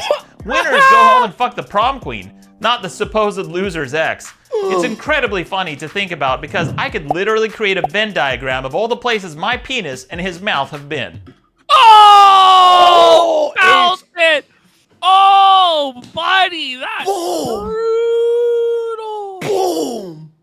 Oh, down goes Diddler Dax. Down goes Diddler Dax. Oh my god. Now, normally I don't like to talk about any of my specific exes because it's nobody. That he could have just said that as the video. That could have been his entire response to everything, honestly. Business. But because Fanboy has made her such a central part of this bullshit narrative, and because she's found a way to keep getting involved in my life, I'm going to tell you guys all about my stalker ex, who's dating my stalker ex. For whatever reason, Fanboy likes to pretend like nobody knows who she is, but we dated for 4 years and hundreds of my fans have met her and taken photos of us that have been posted online from events like Comic-Con. There was even an article written about us, and one of Fanboy's guests blurted out her name on his show. And tens of thousands of people have her name in print because it was published in one of my books as the first person I thanked in the acknowledgement section. Her name is Marie Valenzuela, but Fanboy calls her 80s girl. Fanboy tries to paint her as just some innocent girl who likes to stay out of the limelight and wants nothing to do with YouTube. She's a teacher. She's a teacher in LA. She's got nothing to do with YouTube. She doesn't want to be famous. She doesn't want to be a celebrity. Except that's a lie. She actually did create a YouTube channel and even asked me for help with it. I told her I'd help key out her green screen, but under the condition that I'd replace it with animal attack videos until she learned how to do it herself. By the way, she made a series where she takes out of context. This bitch isn't the fucking anything to ride home about, especially now she's older, like by 10 years than she was there. She's in her 40s, barren, with no children, miserable, begging Dax to give her children, which he doesn't give her because he's a selfish douchebag. And she's washed up and hit the wall, but the diddler can't let her go, even though he doesn't want to have kids or wife her up, because he's the main connection that he has left to Maddox. And he wants to skinwalk as Maddox and have Maddox's girlfriend, and that's why he's still with her. It's sad. God, are you kidding me? Quotes from celebrities. But she hit the wall here. Like, that's not. And tries to paint them as racist. Hi, and welcome to Out of Context with Marie.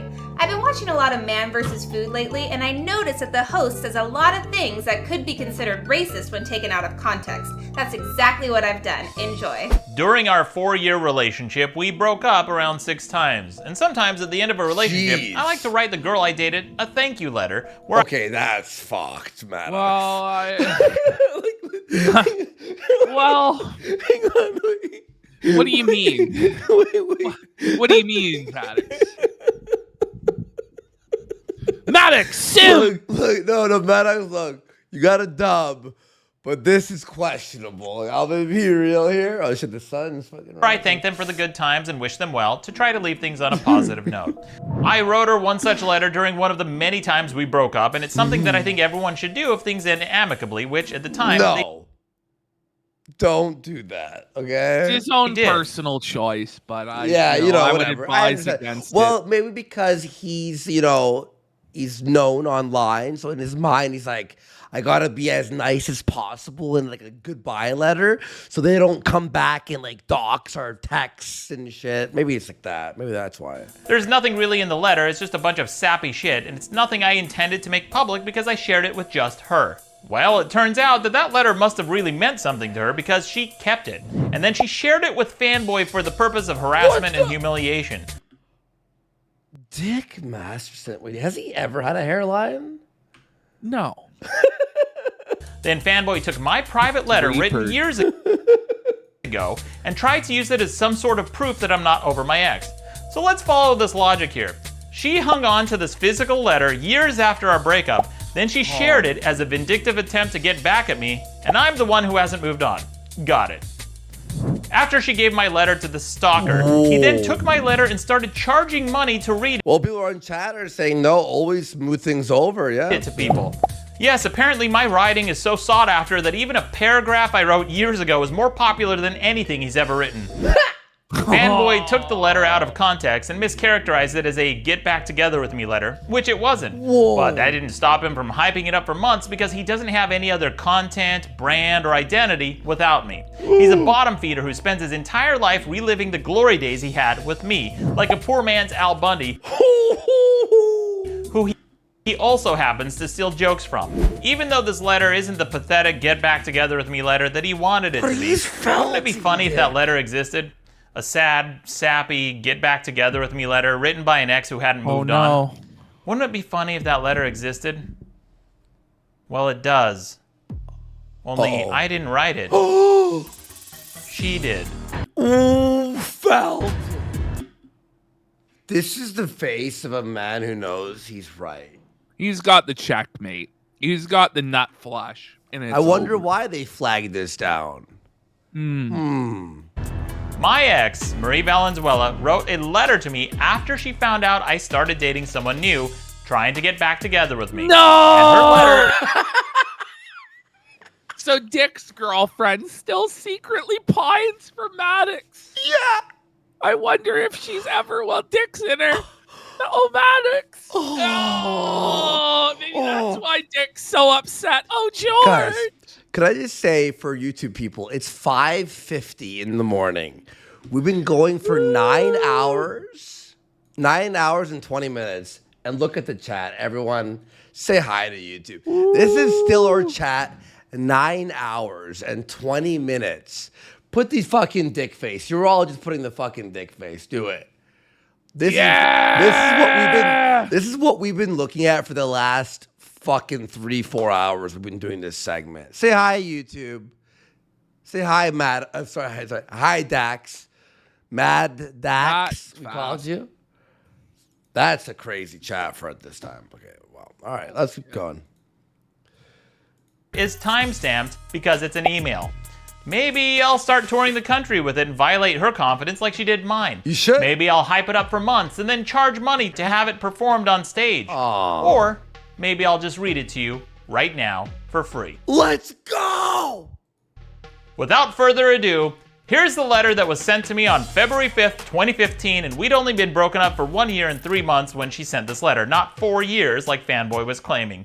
Cue the music. But I just want to point out, even though him arguing that it hadn't been 4 years, like it actually makes it better for Dick. But he's actually like being so honest. Like it's so tough though. After 1 year and 3 months of breakup, she's still pining for him. If he had went with Dick's narrative that it had been 4 years, it would have been even worse for Dick. Yeah. we've been broken up for a while now, But he's being honest at least. He has all the receipts. it really solidifies But this felony is brutal, dude. that you've moved on and that it's Oh! over. I guess I always just figured that in the end, when we were both ready, we'd make our way back to each other. Oh no, Dax sisters. Oh no. Chaddox? They're all calling him Chaddox. I know it's a selfish way to think, as well as totally unrealistic. In a way, I guess this is good news for me. This is it. I shouldn't fucked, man. He felt it as fuck. This is his like love of his life. Is writing letters 1.5 years after the fact. Love letters to Maddox. Ooh, no wonder you flagged this one down, Diddler. Oh, it's so embarrassing, bro. to the idea of you. So maybe it will force me to let you go and move on. It still hurts like hell, though. I can't wait to talk to Maddox. For what it's worth, I will never feel about anyone else the way I did for you. No! Oh! Dick, no! It's not like someone will...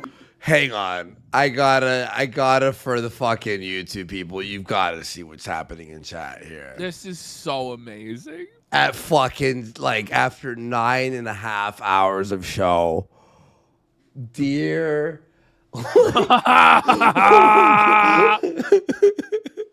So Kino. Like, I'm like delirious from how long we've been streaming for, but it's still like the amount of felt being hit with us right now is brutal. come along one day and I'll change my opinion on that. I know for a fact that this is true. Sorry I fucked everything up. Uh-oh. That letter sounds like somebody wasn't over me, and still isn't, because in her own words, she'll never feel about anyone else the way she did for me. But she's dating Fanboy. Doesn't that mean... Oh no. Maddox Blast! I could have come out with this email years ago, but I didn't want anything to do with these two vindictive losers.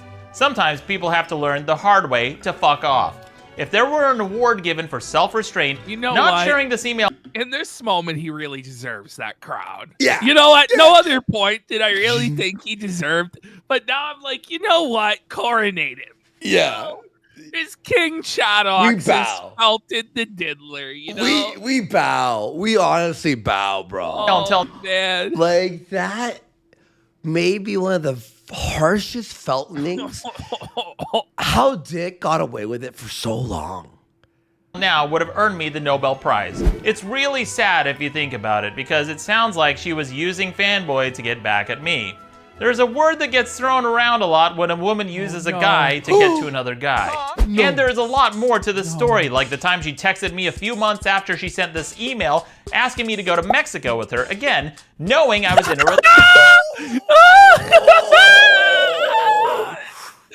Oh no, Dick!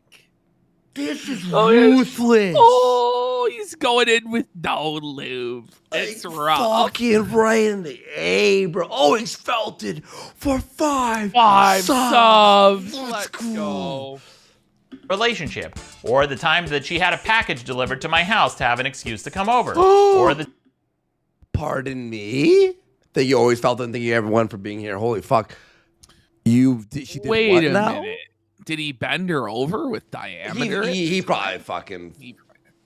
$250,000 man has gifted 5 subs. Let's Get go. some subs. Let's get some subs on the almost In the 10th hour of the program. Is this our longest show ever? No, we've done some like 11-hour plus ones back on YouTube. You remember? When it was just once a week. Yeah, when it just was once a week. Yeah. The time she called me in a panic because her apartment was haunted by ghosts. I'm not kidding, she actually found some ghost hunters to come to her house and exorcise it for her. What? Or the fact that she still owes me thousands of dollars in back rent and personal loans. Oh, did I mention that she owes me money? In a video where I've provided tons of receipts, here's one more. A literal receipt written in her handwriting to show... Right. Does Maddox keep everything he ever has... Like, this is the most organized motherfucker. If you ask me for a receipt or an email from 2015, I'd be like, what? It's gone, bud. Like, it don't even... So that she was making payments towards loans that I had given her. He kept a fucking piece of paper. From 2011 and 2012. How? That stopped when we broke up. Like I said, there is People a are saying it's an Armenian thing. lot more to this story, and I could release a lot more, but I was under the impression that this was nobody's fucking business. But I get why they're dating. Fanboy and Marie have a lot in common. They're both obsessed with me, and they both owe me money. But as I mentioned, I want nothing to do with... Oh, man! God, he's already dead. Beat down, bro. He's already dead, dude. Either of these losers, especially Marie. And I thought I made that very clear when I blocked her on Instagram, Snapchat, Facebook, and Facebook again on both my public and private accounts. The only reason I found out she had an Instagram account was because I caught her viewing my stories. Maybe she was looking for more of my friends. What the fuck? Oh, no. Today. Caught viewing Maddox's stories while she's with Dick? Is she looking for some schlick material from their former lover that no one would ever measure up to? It's sounding pretty cocked to me there, Dax. Sounding pretty cocked, bud. It's over. It's and over. It sounds like he's holding stuff back here, too. That's probably really fucking bad. People say she's jilling off. And when I blocked her on Instagram, she even created a new account that she used to keep tabs on me and my girlfriend What the at the time. This is very creepy. Now, I know you're thinking that that email was pretty clear-cut, but you know what would really be the final nail in this coffin? What? If only there was some kind of proof in writing that I was over her and that I'd already moved on.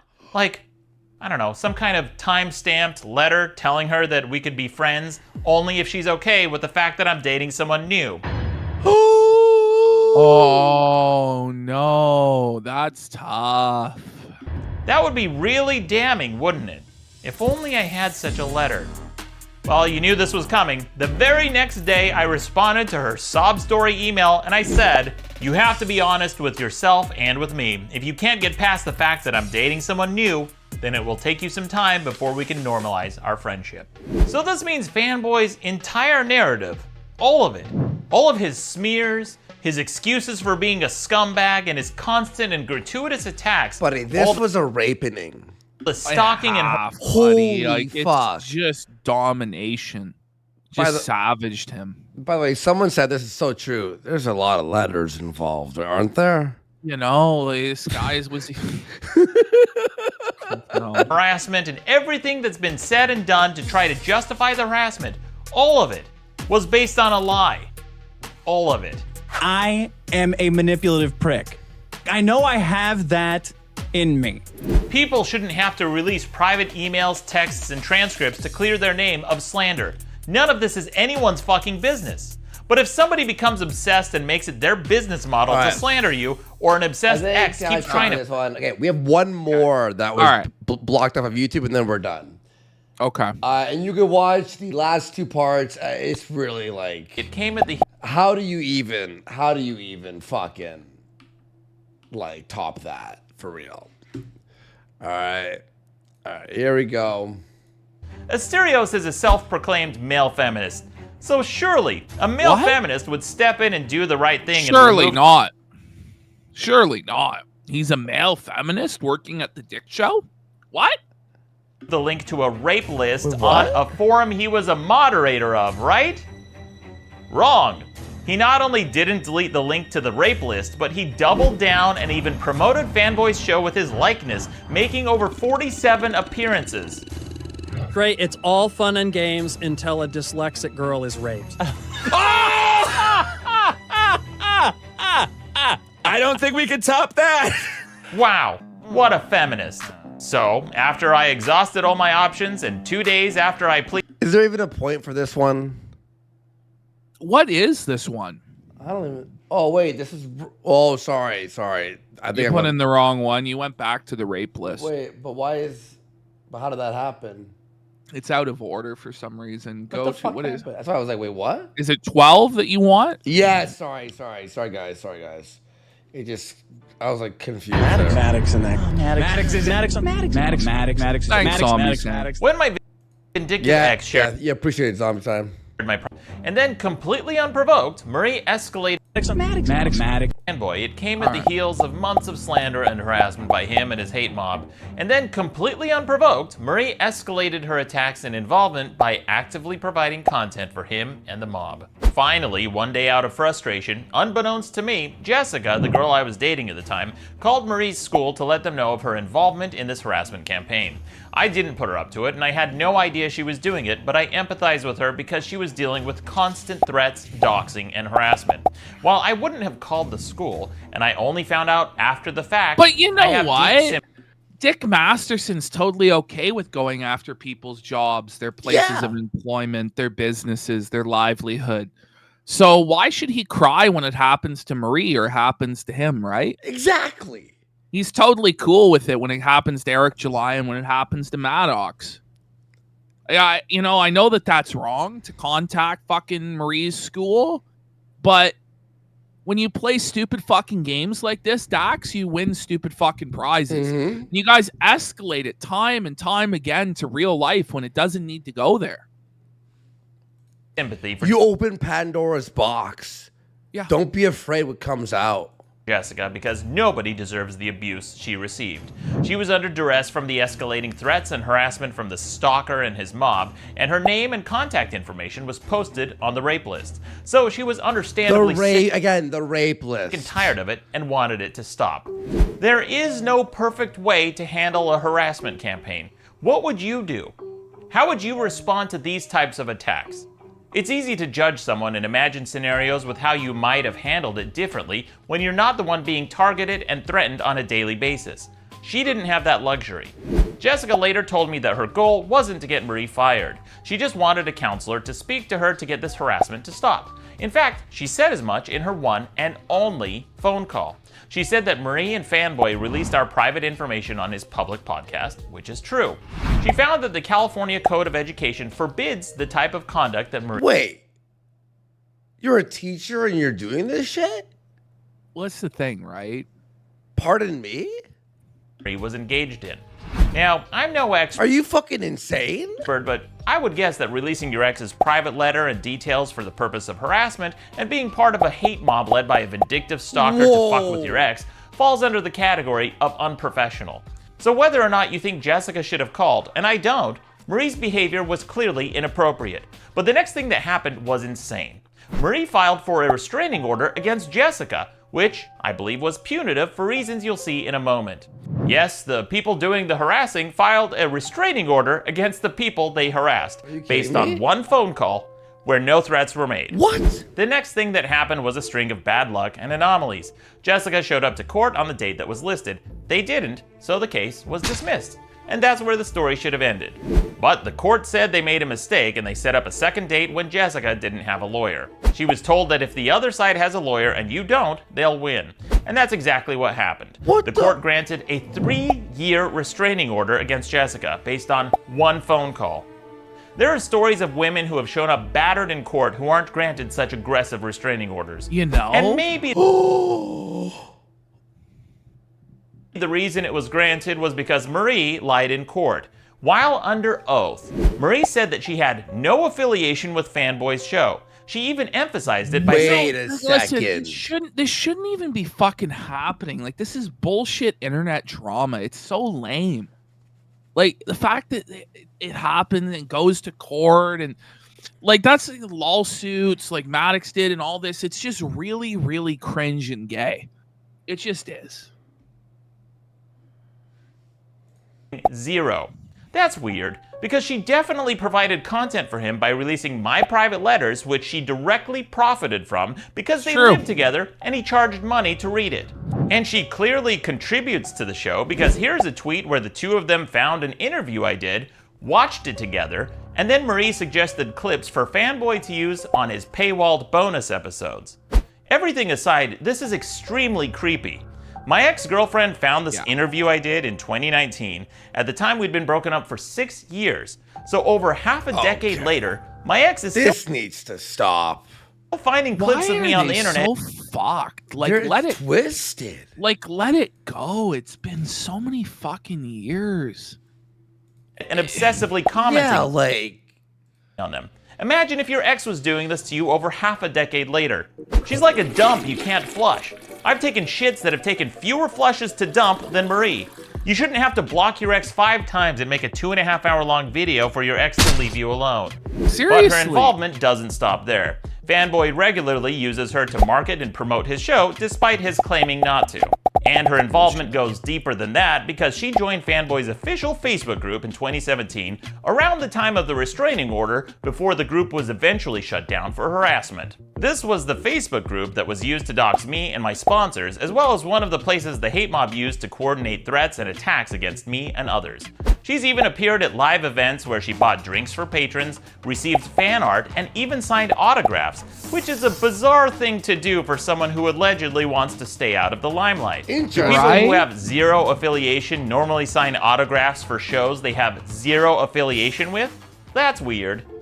In court, Marie played up the theatrics, portraying herself as an innocent victim who just wants this nightmare to end. She said she was worried about her students and complained about sleepless nights, migraines, missed work, vomiting, and stress-induced injuries, based on one phone call. Just imagine the waterworks if she was actually doxxed and threatened like Jessica was by the They immediately run to the authorities and turtle, but Eric July's not allowed to call the police? But you're allowed to file for a restraining order? Like, none of it makes any sense, and it never has. It's just pathetic shit. Mob when they put her on a rape list. Although she does retarded. Have a point when she said she's worried about her students, and being that she hangs out with pedophiles, I'm worried too. Oh yeah, remember that pedophile that Fanboy took out for lunch earlier in the video? Oh no, Ash. This is bad. Marie, the elementary school teacher, joined them. Oops. Oh! 80s girl answered the door. She was there the whole time for this recording. Afterwards, then Dick and I and 80s girl all went out to lunch. It seemed as though she did not think this would necessarily be the last time that she ever interacted with me. I am a huge fan of illustrations of little girls getting fucked. Not good. And of course, Fanboy jumped on the bandwagon and played up how traumatic the event was. But outside of court, the two of them sang You know, a I very love different how, tune. by the way, Dick Masterson has no sympathy when a 16-year-old girl gets plied with alcohol and molested, right? No sympathy for the 16-year-old. But we need to look at Marie's trauma. A grown-ass woman in her fucking 30s or 40s of a phone call that potentially might have fucked up her job. Oh, we gotta think about the trauma to her. Well, And maybe- she dines with pedophiles. Like, did you, bro?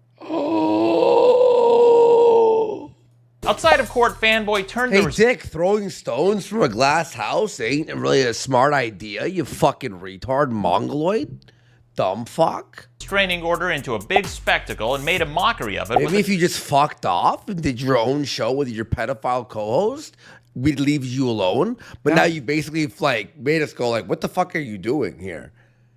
Drinking You game. wanted your attention? Here it is, bud. Here it is, Dick. Here it is, Dick. So which is it? Is it so allegedly traumatic that it warrants a 3-year restraining order? Or is it a big spectacle that you can turn into a drinking game for content? And what do courts think of stunts like this?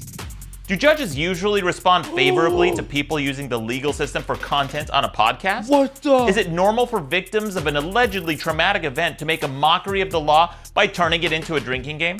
Please let me know if you have any knowledge in this area or if you have any legal expertise.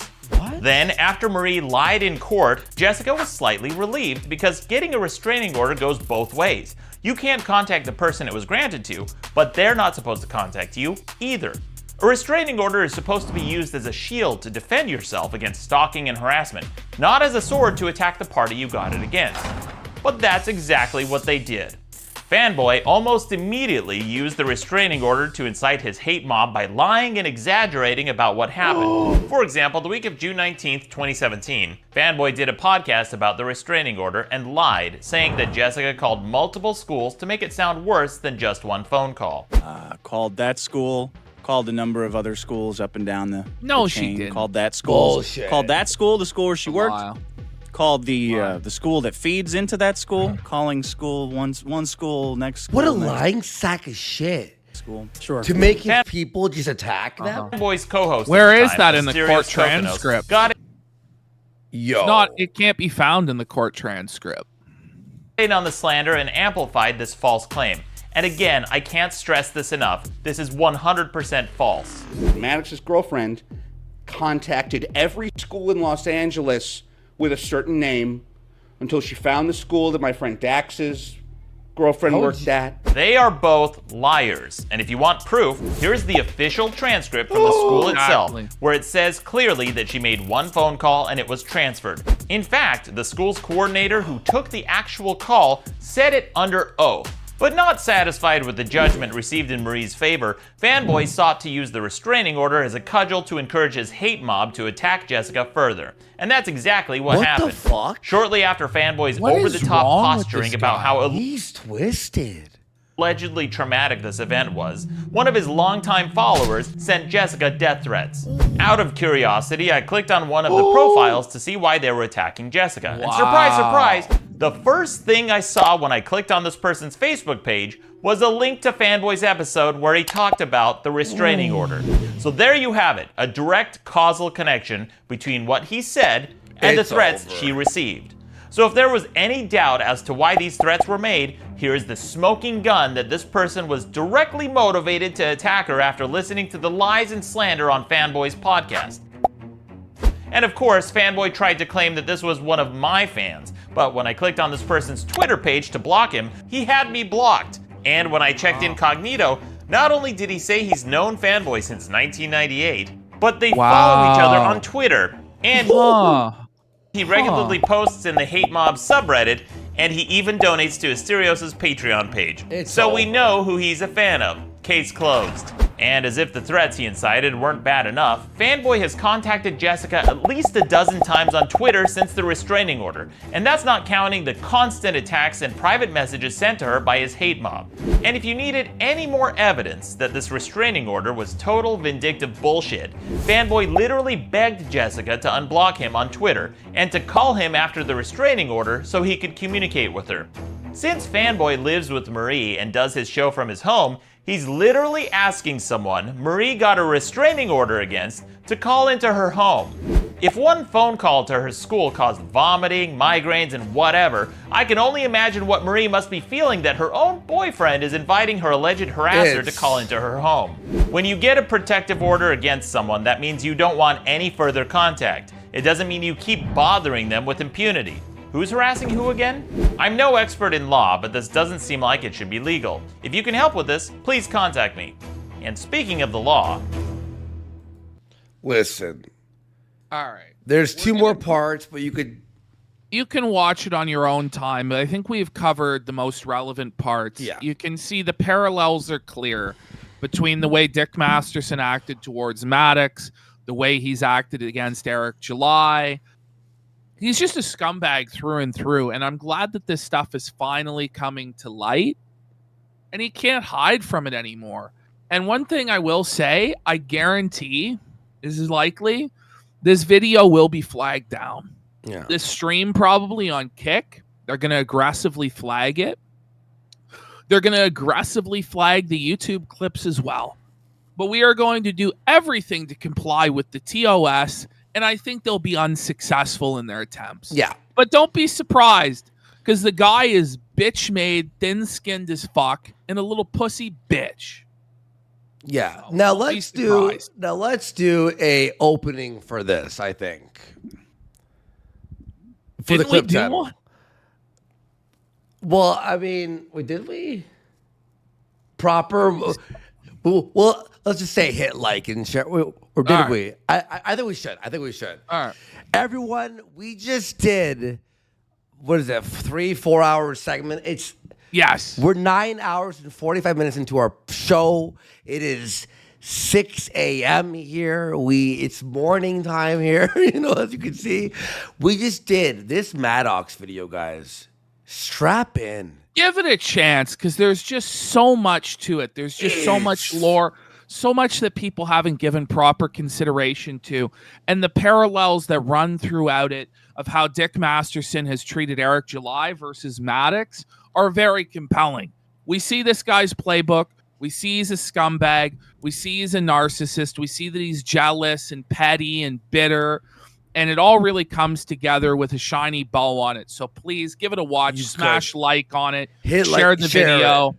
Yes. Now, we're going to say right now this, he's been trying to he's flagged Maddox's video down. So they will be attacking this video. So share it far and wide. Download the video. Hit like. All that stuff. And tell people about it, guys. And enjoy the video. It's crazy. It's fucking nuts. All right, guys. Big support. We got to go. Okay, guys. We'll see ya. We'll see you later. We're taking the weekend off. Peace. Peace. Bye. Thank you.